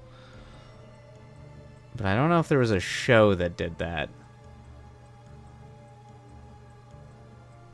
Maybe. I have to think. It's been a while. It's been a while since I've had a show do that. Oh, you know what? Speaking of the Brits, actually, I don't know if I cry, but I think about it a lot and how well and impactful it is, but I felt like that with Fleabag. That, the ending of Fleabag and just the whole second season, that, oof. That was a gut punch. That was really good, though. Oh, Fleabag?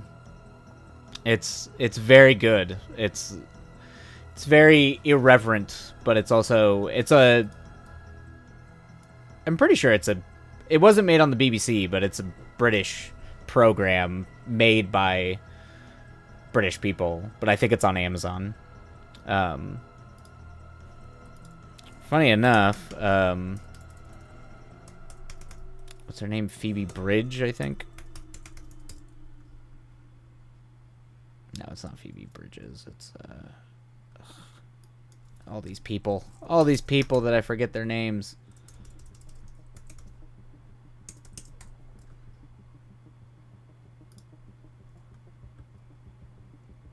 Oh, it's Phoebe. Yeah, it's Phoebe Waller-Bridge.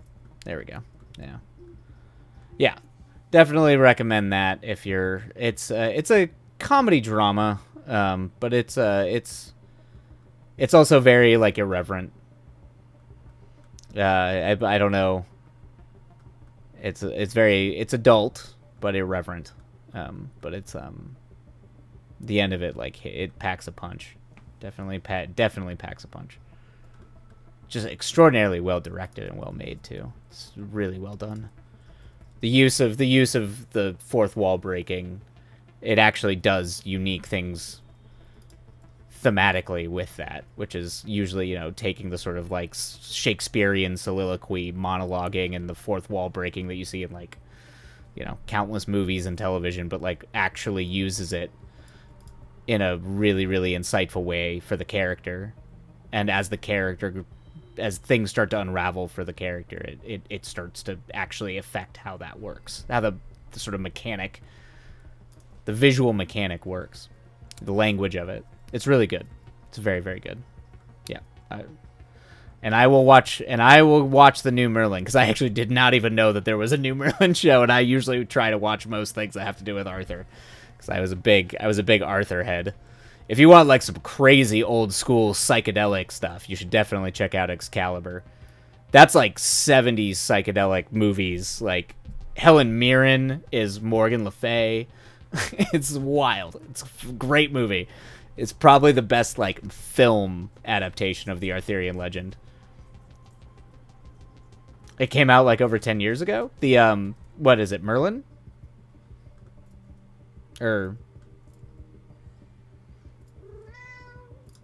Yeah. Oh, really? Good lord. Let me see. Merlin show. Yeah, 2008, yeah. Yep, nope. The one that I did not watch this show. It was, apparently this one flew under the radar for me. Wow. Oh my god, 65 episodes. You weren't kidding. It's long. 5 seasons? No, no, no. No. The one I saw was Merlin TV movie. Yes, with Sam Neill as Merlin. This is what I grew up on. Wait, where'd it go? Yeah. That was the image I always remember. Yep. This thing. This was my childhood. Oh, that, yeah, and Rutger Hauer's in it. Yeah, Helen Bonham Carter. That's right. She plays is she Morgan Le Fay? Yeah, is she Morgan Le Fay? I think she's Morgan Le Fay in that. Yep. Yep. Gotta love it. That was my childhood right there. That was Neverending Story vibes. Yeah, it is nowhere near as good as Neverending Story. I would just say that right now. Neverending Story is far better. Far, far, far better. But yeah, it's weird. A lot of like really bad, cheesy, early like video game style CGI visual effects. It's definitely a blast from the past. Never sorry, you love that? That's good. Well, you might enjoy it if you ever find. I think it's on some sort of streaming service. I think it's 2 movies, 2 like 60, 70-minute movies. It was like a series of made-for-TV movies. I don't know if you ever watched. They did a similar thing with the Odyssey. There was like a whole period where that's what they put on television. So I like grew up watching the made-for-TV movie of the Odyssey, which was like 2 parts, and then they did Merlin too.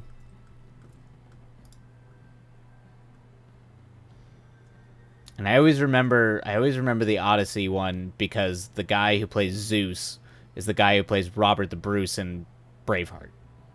And I was like really into Braveheart when I was a kid.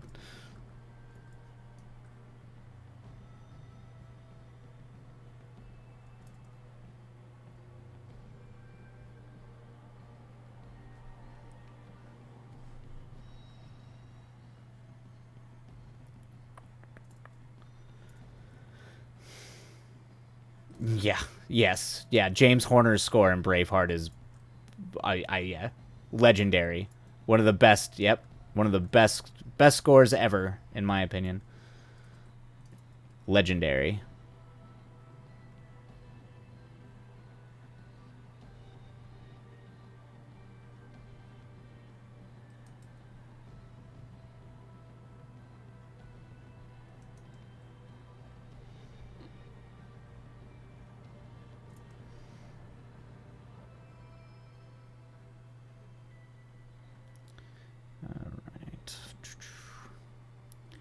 Community is much smaller, like group different from mass payments. Alright.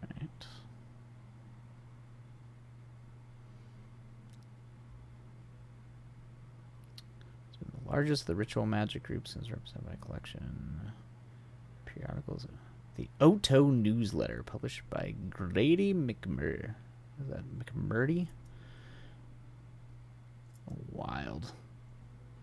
You know, you gotta say, they definitely do not name newspapers and, like, occult publishing letters the way they used to.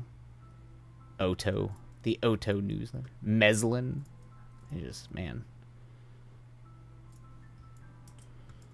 Like, new age folk need to step up their naming games these years.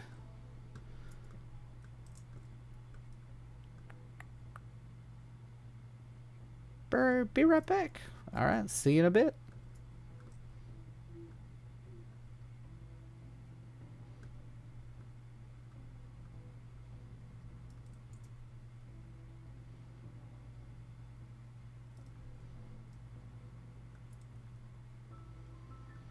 Newsletter documents some of the struggles and the accomplishments of places. Alright, interesting. By the periodicals. Meslin. Alright. I wonder if anyone's digitized any of these on, like...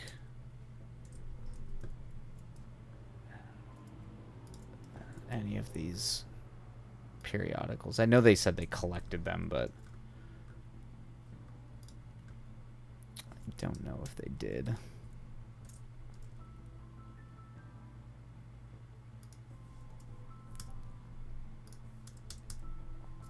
There we go. Ba-bam.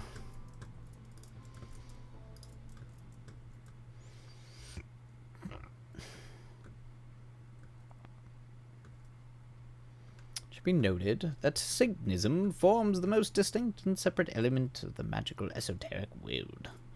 Traditionally been seen itself as opposition to Christianity, which it still is, paying allegiance to its anti-deity, or at least philosophically in opposition. Wiccans, pagans, and ritual magicians have taken pains to distinguish themselves from it. Yeah, yes, they have. Claiming they're neither against Christianity nor derived from it. Like Buddhists, they are simply a part of a different religion. There we go. Oh, good old Anton.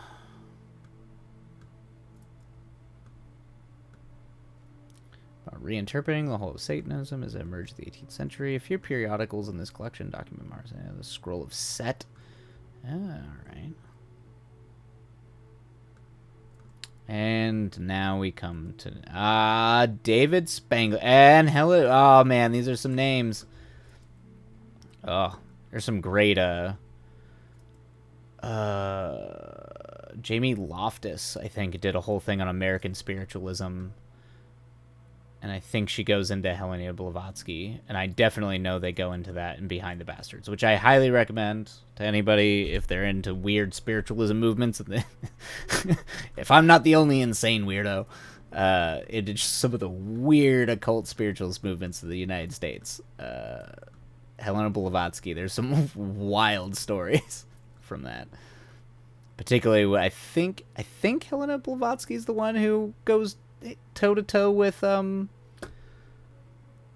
Houdini.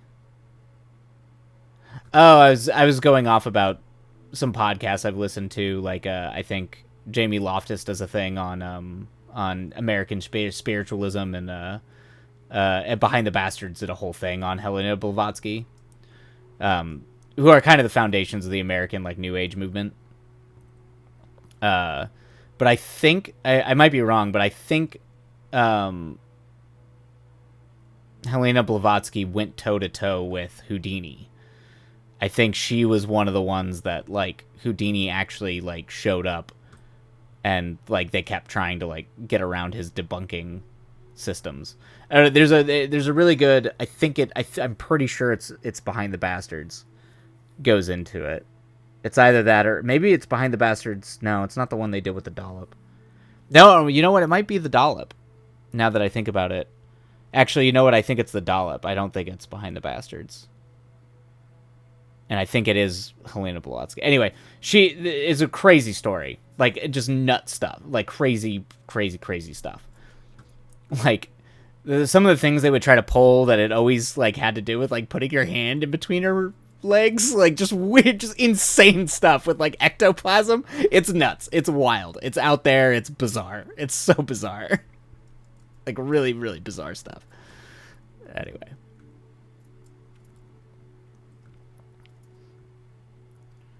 Yeah, because that was the peak period. Like American spiritualism really peaked. It really, really peaked during like after the Civil War and after the First World War.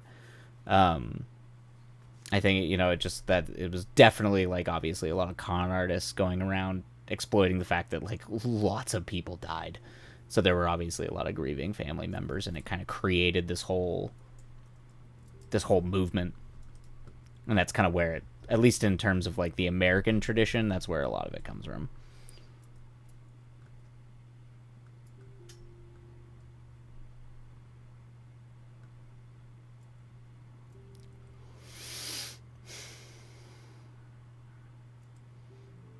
Also, I'm very happy that UA has quietly decided to take up residence in my lap instead of screaming and clawing at me.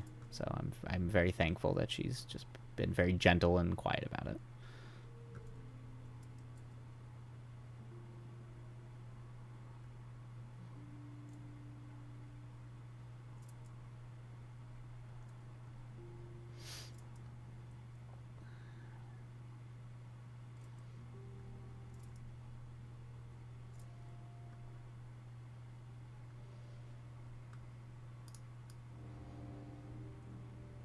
This music is very, very quiet. Very, like, mellow.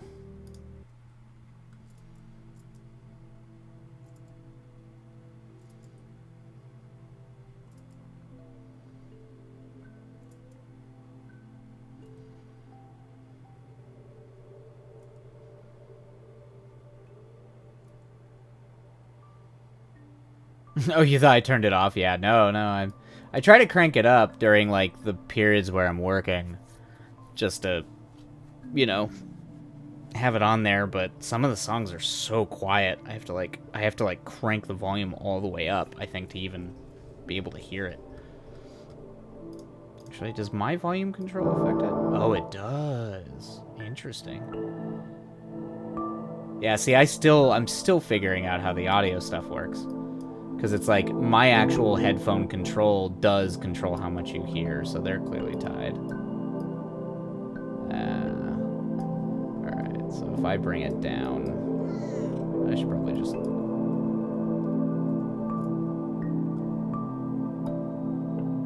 Listen, typing the wrong command in my terminal over and over again? Oh no. Yeah.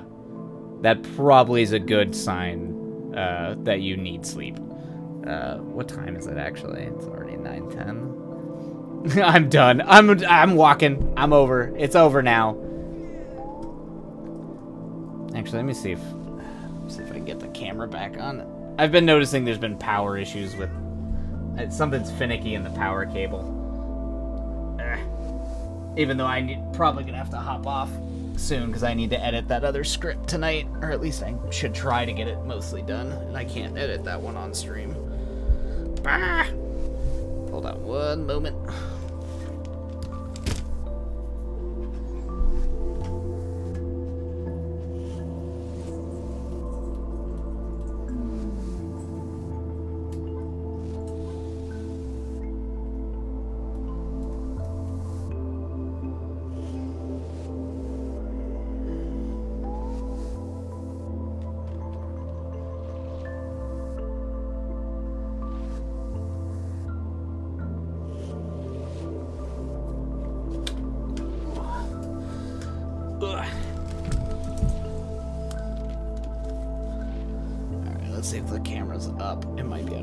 Oh, there it is. It worked. But now it's all off again. Oh. Yeah, there we go. Ugh.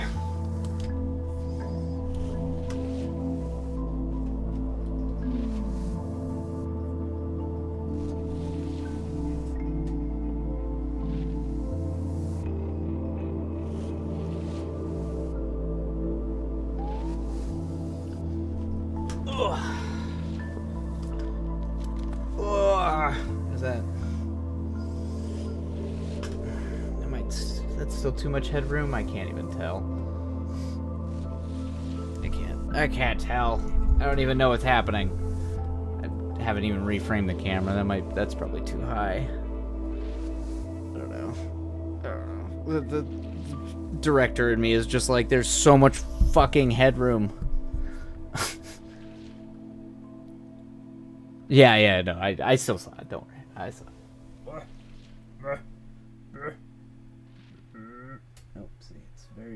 Very gentle. Very gentle. Although there is a part of it that's very amusing on stream to be like shoving my face in it. Oh, there we go.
God. Quality content, everybody. You found the sparkles. Good. I'm glad you found the sparkles. Yeah, we're making quality content here. It's called tech problems content. Yeah, it's still too high.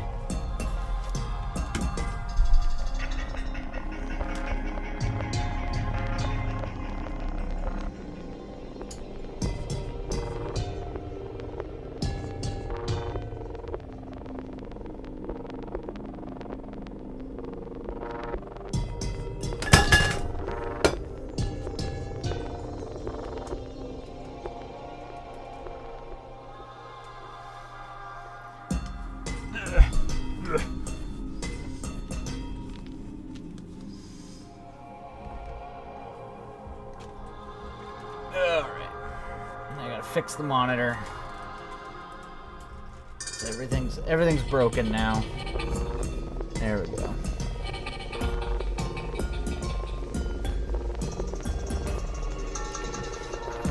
It should be mostly in focus. This is just for everybody to figure out how you're supposed to do setup and lighting and all that is, you know, make sure your tech falls apart in the middle of the show. That's how we do this, right?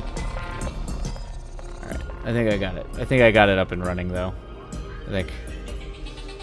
We'll see. Sometimes it just decides to shut off, I've noticed, so I might have to tweak the camera at some point.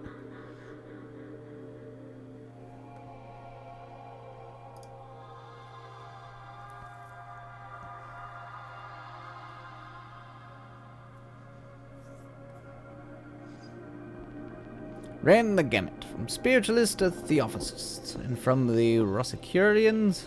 You're good, yeah. No, I get, yeah. It looks like it's on. Who knows how long that's gonna last? Because this is I've noticed. I think there's something with the power cable on that camera, and because it's hooked up to my old Sony camera, it's a full battery thing. So I gotta maybe the connectors are loose. I hope that cable's not bad because the cable's not cheap. Sony, like actual Sony DSLR power cable. These things are like $120 a pop.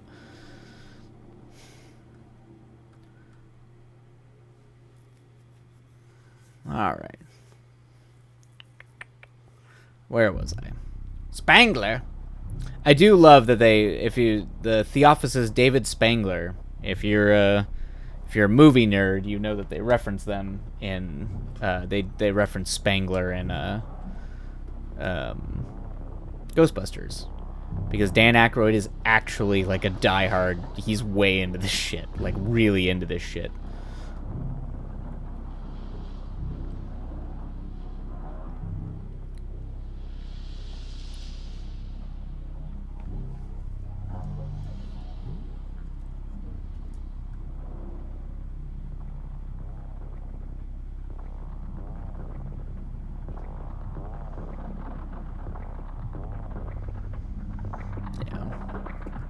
I'll go probably for a little bit longer tonight, just in case Ghostly Ziosh comes back, or if they're just working on stuff. But yeah, I'll probably have to call it at 10 p.m. or a little bit before that, or if I don't, I'm gonna be up all night.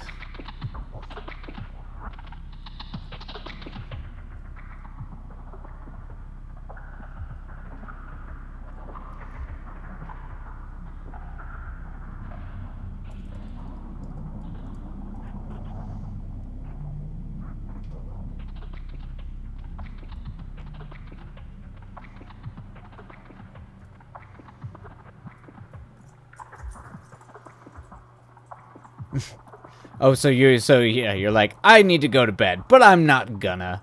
I'm just gonna keep writing code.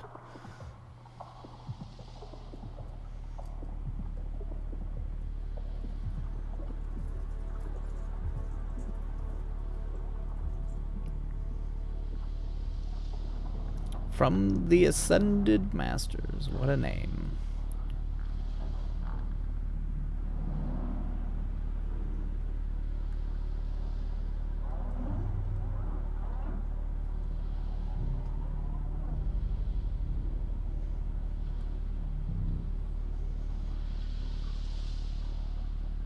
I can't code in my sleep, right? Totally. God damn it. Yeah. No rest for the wicked.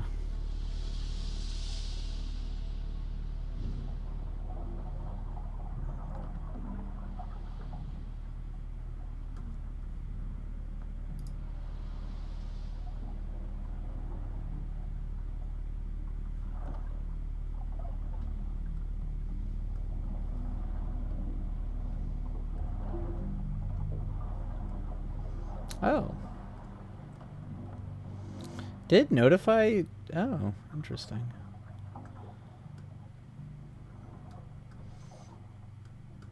Did you get a notification of, like, any new followers? I tried to add a new followers plugin on this thing. I thought it was supposed to, like, notify you if that happened.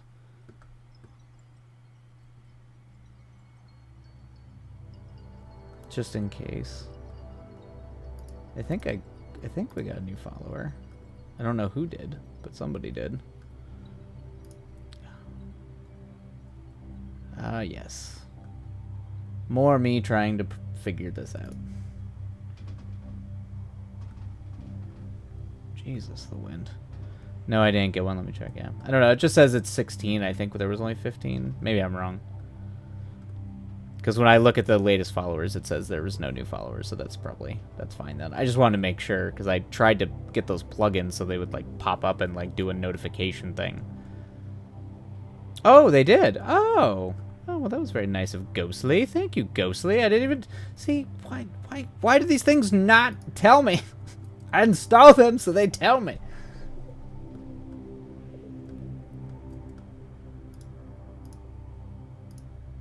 I like how this has been like 30% I work and write and work on shit, and the rest of it has been me trying to solve the Twitch problem. Ugh.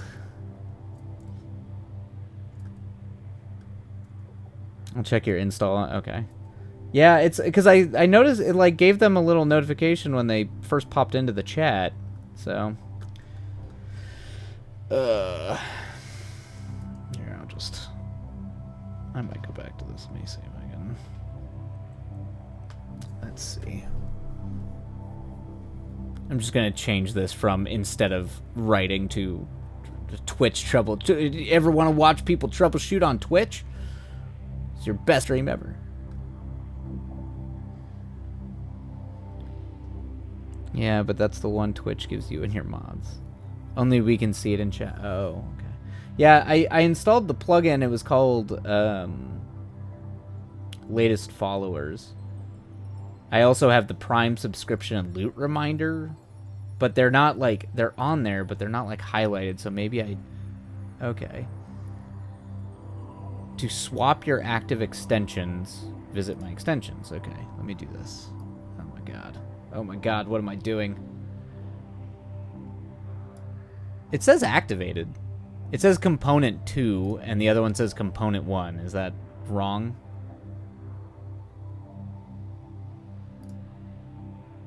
There's also set as panel. I don't know. I'm not sure if panel's correct or not. I also know that you and I are the only ones on here. No one else. There's only one viewer, which I'm assuming is you, so I think we're good. The other two might be so that it's auto chats with reminders to use the Prime. Oh, okay. Yeah, I figured that. That's what I figured it was, which is fine. I don't know why they're not highlighted. Like, they're not... It's like, are they not activated? Set as panel will sync a new panel in your profile. Okay. Let me try. Set as panel. Extension is now active on slot extension panel 1. You can manage permission. Okay. No. So basically, if you have your account linked up with the program, it'll either make one for you that you can add yourself, or it'll do it automatically. Okay, gotcha. Yeah, because I can... Oh, I can set as an overlay. Why can't I set this as a latest followers as an overlay? Interesting. It's just interesting that it didn't link me to say that, because it still doesn't think I've had any... Oh, okay. Oh, now it said 1 follower this stream. Okay. Well, why didn't you tell me? I could have thanked them. I could have been a nice Twitch host and been like, thank you for following me. That's very kind of you. That will make an alert. That will make the alert an overlay. Oh, I mean, that's... Oh. See, that's what I'd like for the latest followers. But it doesn't give me the option to make that an overlay.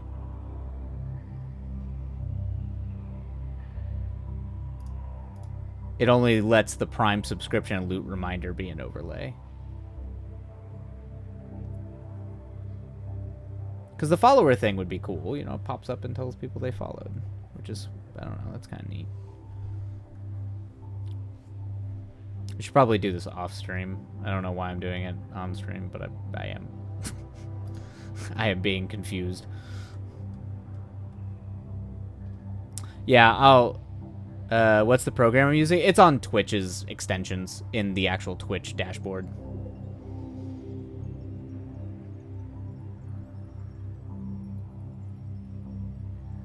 Maybe it just might not be... It might be not directed towards anything, which might be part of the problem. Well, anyway. If you do end up seeing it, thank you for following Ghostly Zosh. Ghostly Zosh. Ghostly Zosh. Just probably what it is. Ghostly Zosh. That is very kind of you. I always find it very sweet that people decide to follow me to even get a notification to hear me babble for whatever reason. Okay. Yeah, we'll figure that out. Yeah. Well, I'll go through it and figure out how that whole thing works after. That's fine. I don't know if they're gonna come back tonight or not, which is fine because I need to get off soon anyway. But I'll just finish reading this. At least, I might be going down the rabbit hole of looking at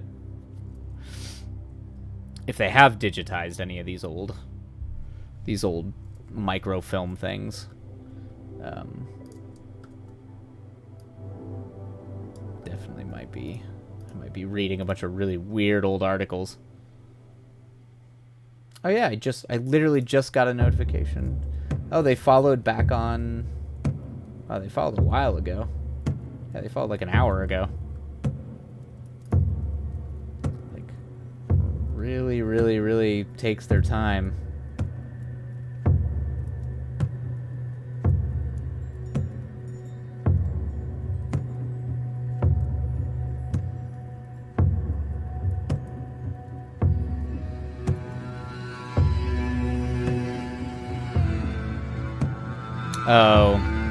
Oh, that's too bad. I was kind of hoping it would give me an audible alert. That's fine.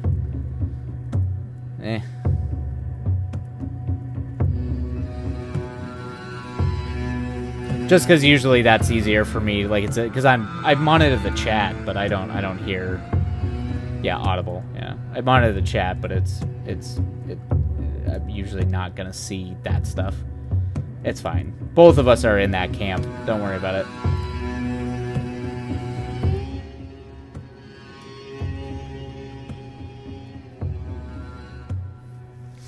Okay. Alright, let me just get through this New Age section and then... Oh, hello! Hello, Ghostly. Thank you for the follow. I noticed you did that a while ago and I had no clue. But thank you. It's very kind of you. I'm just finishing up here, and we'll probably be wrapping up stream, so I feel bad. You got back, and we'll be wrapping up stream probably like 10, 15 minutes. Alright, let me go back to my browser cam.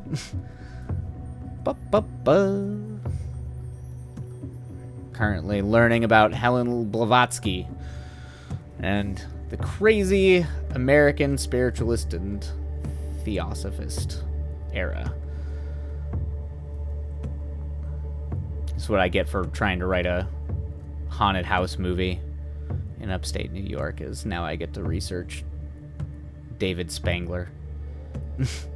That's how I go to bed at some point. Yeah, Ooh, I have to I have to go edit and work on rewrites for a script that I'm not allowed to do on stream, so I unfortunately will not be going to bed. But I envy you. I envy you going to bed soon. Because I very much would like to. I am very tired. You've been writing for 5 hours? Yep, yeah, I can. Yep, you have earned your right to go to bed. You have done some major writing, so well done. Congratulations. Is even 2 hours, it can be hard sometimes. So 5 hours well done. Well done. Device World of Cult Groups, Cyclo Shares, Card Readers.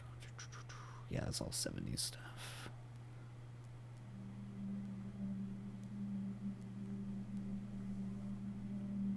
Access utilized by those aware of it would bring about a transformation of society and humanity.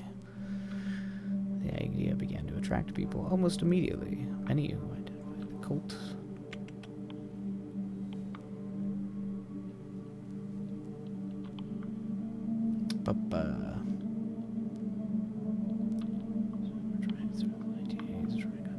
People to the old occult refers. Even sophisticated observers. Which is more than measly 1,300 words, but I had to think real hard about how scripts work. Hey, yeah, don't get hung up on the word count ever. Like, even so much of writing is just staring off into space. It doesn't look like much, but I've definitely had 5, 6, even 8-hour days where I've barely written half a page. So it just happens. And yeah, if you're doing a whole new format, like you're doing scripts, and I've never written, you're writing a whole kind of script, blankly looking at a wall. Yep, that's it. That's what we do. As writers, that is, a lot of us don't want to admit it, but that's a majority of the time we spend, is there are no ideas. You feel like vapid, just empty space in between 2 eyes and 2 ears, staring at a wall. That's what we do. And you're even doing a whole different format. It's a format that I'm not familiar with either, how to write a YouTube script. I wonder if it's like, I'm sure it has like insert things. Sometimes I imagine it looks like a Spalding Gray monologue. You know, you see these 2.5, 3 hour long monologues. I just imagine that's what a YouTube script looks like. But I don't know. I have no idea what one actually looks like. Someone should share how they format their scripts for YouTube. I wonder if they do. I wonder if any like major film analysis or like analysis YouTubers share their scripts. I'd be very curious to see what they look like. I left to go read it to a friend who tells it how she sees it. That's good. That's a good friend. And she didn't say it was crap. It's, well, already looks like you're getting places. Yep, you got it. If she tells it the way, if she ain't gonna bullshit you, which is the best person to have reading your stuff. So that's already, you're leagues ahead of most writers, in my opinion, if you have friends who are gonna tell you when something stinks. So, see, don't think it's not wasted. That's 1,300 words that are solid words, then.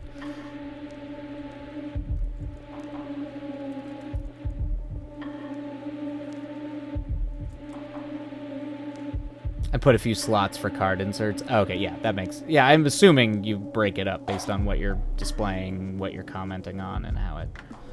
I assume.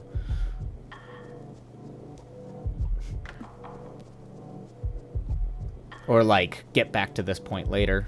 I do that when I'm writing screenplays all the time, where I'll just be like, I'll come back to this scene. This is what happens. Yeah, sometimes that happens.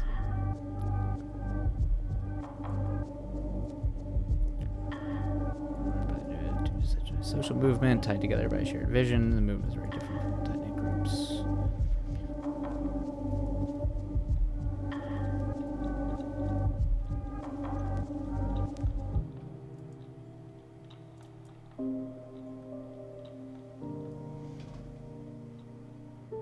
I'm kind of excited now. I think you're the first person I've talked to that or I've talked to on like Twitch or anything like that that's writing like a YouTube script. So now I'm like, you better make it because I want to see it.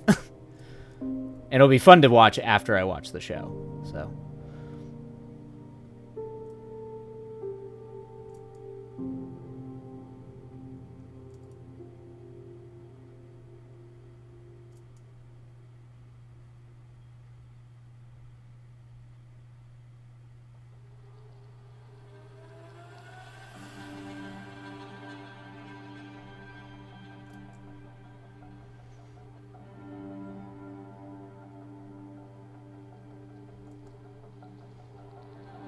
I also have very little academic writing experience.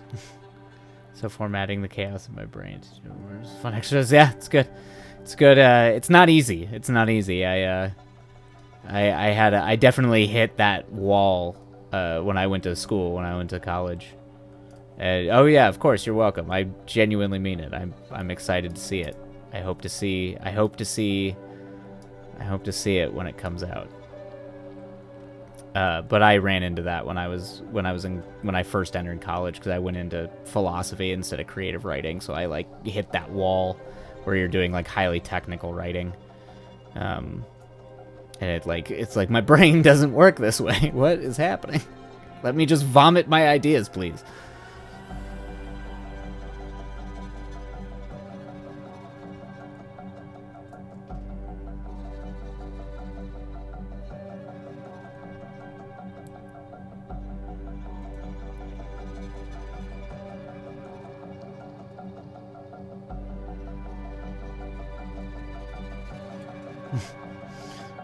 I keep streaming. I send it over whenever I learn how one can edit. Oh, very well, yeah. I will keep on streaming. Maybe you'll get some pointers too, because I'll be doing some. We'll be doing a live. I'll probably be streaming editing a short film, so I will actually be editing, which will be kind of cool. At least not for a few months though, because we still have to go shoot it. But once we're done shooting it, I'll be editing it live. But editing today is very simple. Yeah, I'm trying, but don't worry. I think the moment you figure it out pretty easily. It's they've made editing. It just takes, if you know someone who has any experience at it, just have them talk to you, like walk you through it for like 40 minutes, and you'll figure it out. It's not too complicated. Thankfully, nowadays, compared to the way it used to be. The way it used to be, it was like, it's like you had to be a mathematician. It's insane. But I will. That's the goal. That's the goal for this year, is to keep on streaming. Because last year, I got busy with real life paid work and vanished for 6 months. So this year, we're sticking to it, is the goal.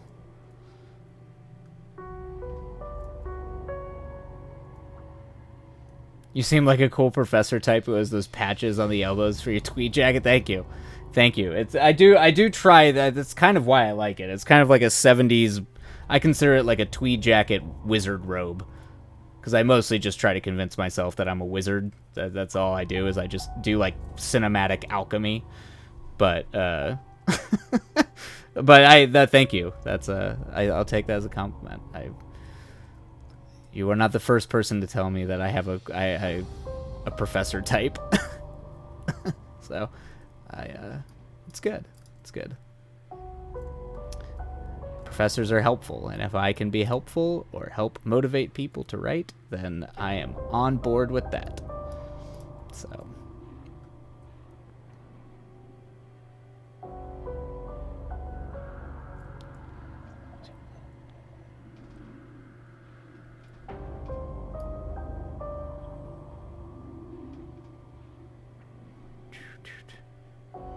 Oh, very cool. Yeah.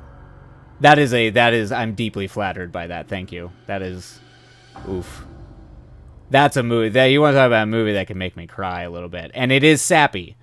It is definitely melodramatic and sappy, but that movie can make me cry. I love that movie. Also done, oh, Captain. No.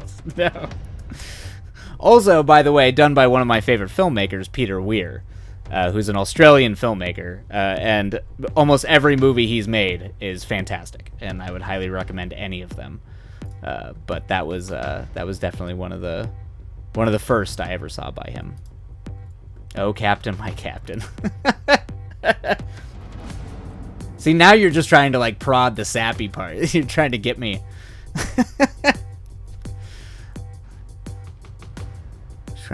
trying to stab. Yep. I see it. I see what you're doing. I see what you. You are making me actually want to go watch that movie. Maybe if it's not too late tonight after I get done working on this other thing, maybe I'll throw that on. It's a good like feel good movie I can do while I cook myself food.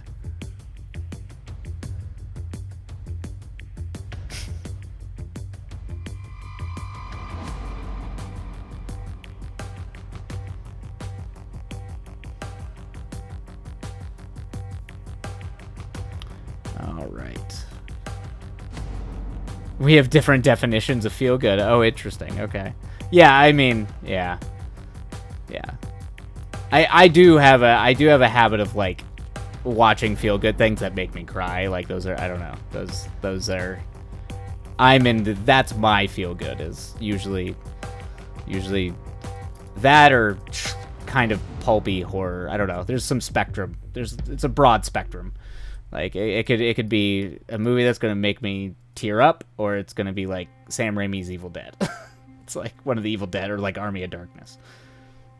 Because Army of Darkness is kind of my go-to for like, but that's usually if I'm sick though. If I'm sick and I just want to watch something, yeah, you can relate to surgery. Yeah, it's always a mood thing, but you know, there's a broad spectrum of feel good.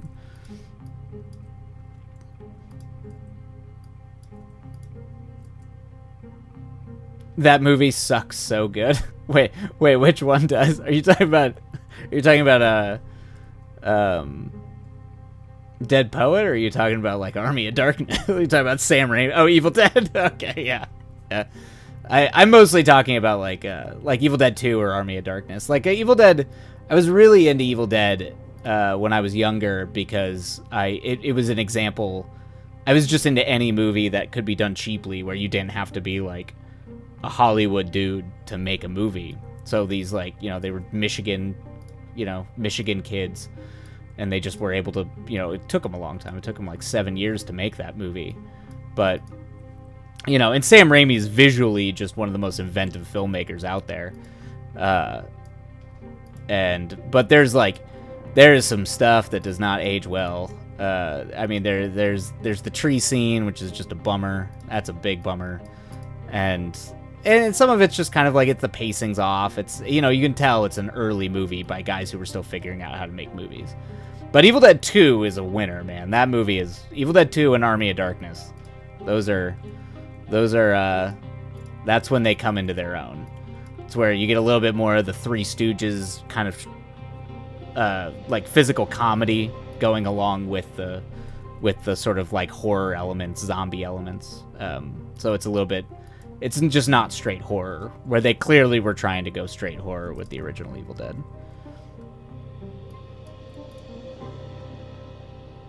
Another filmmaker who's a lot like that, whose early career is Peter Jackson.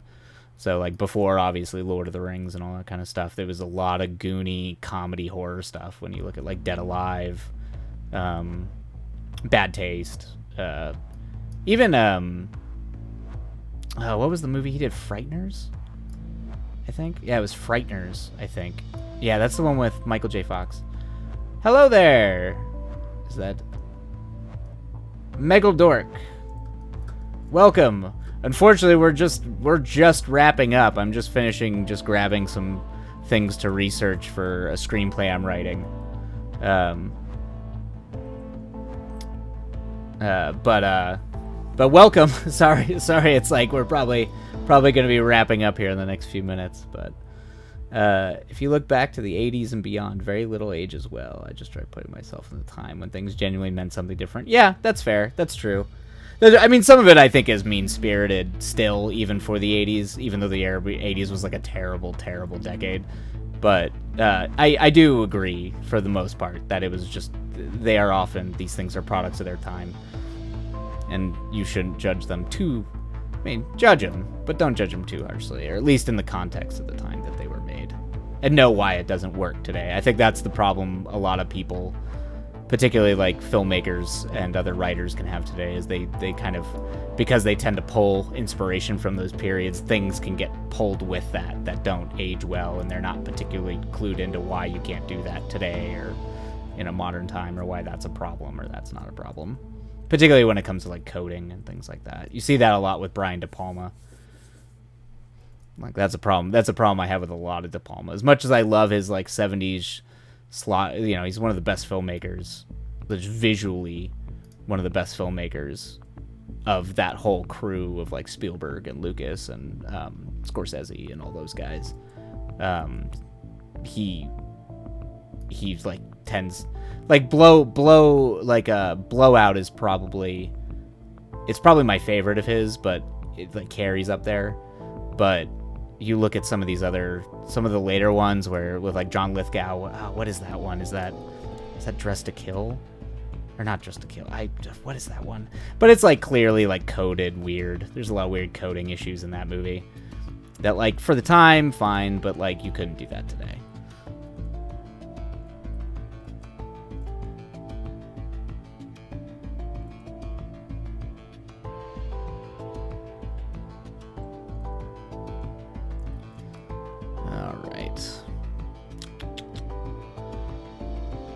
Looks like I'm going to be reading a ton of really weird periodical articles by occult people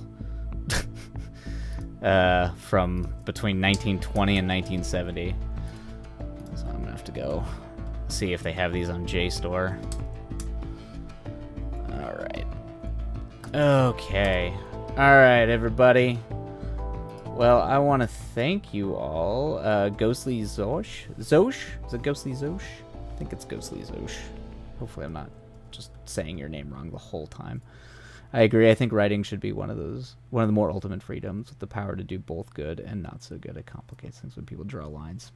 I agree. I prefer a lot of art that tends to not pass moral judgments, but just try to describe characters and let the audience do their own thing with it. Those are the stories I like, because I think they're much more interesting. But, yeah. Okay, all right. Well, aside from all the nonsense that was going on earlier with my camera breaking, it looks like it was a successful. So thank you. Thank you for following. Thank you for joining. I am back, and I will be working on this film, the Haunted House Ghost Story film, and a couple of short films that we'll then see if we can carry from concept to script to production to editing, and see how much of that we can stream in real time, because I thought that would be kind of cool. So, I hope to see you. I'll probably be back. I think I'll be trying to stream most of this week, and the first half of next week I have to travel to San Diego for some work. So I'll try to figure out when my schedules are updating, but I'll be on tomorrow and the next day. So thanks for all being here. You're all lovely people, and keep on writing and keep on being, I don't know, talented, badass people. So I will see you all later. Take care.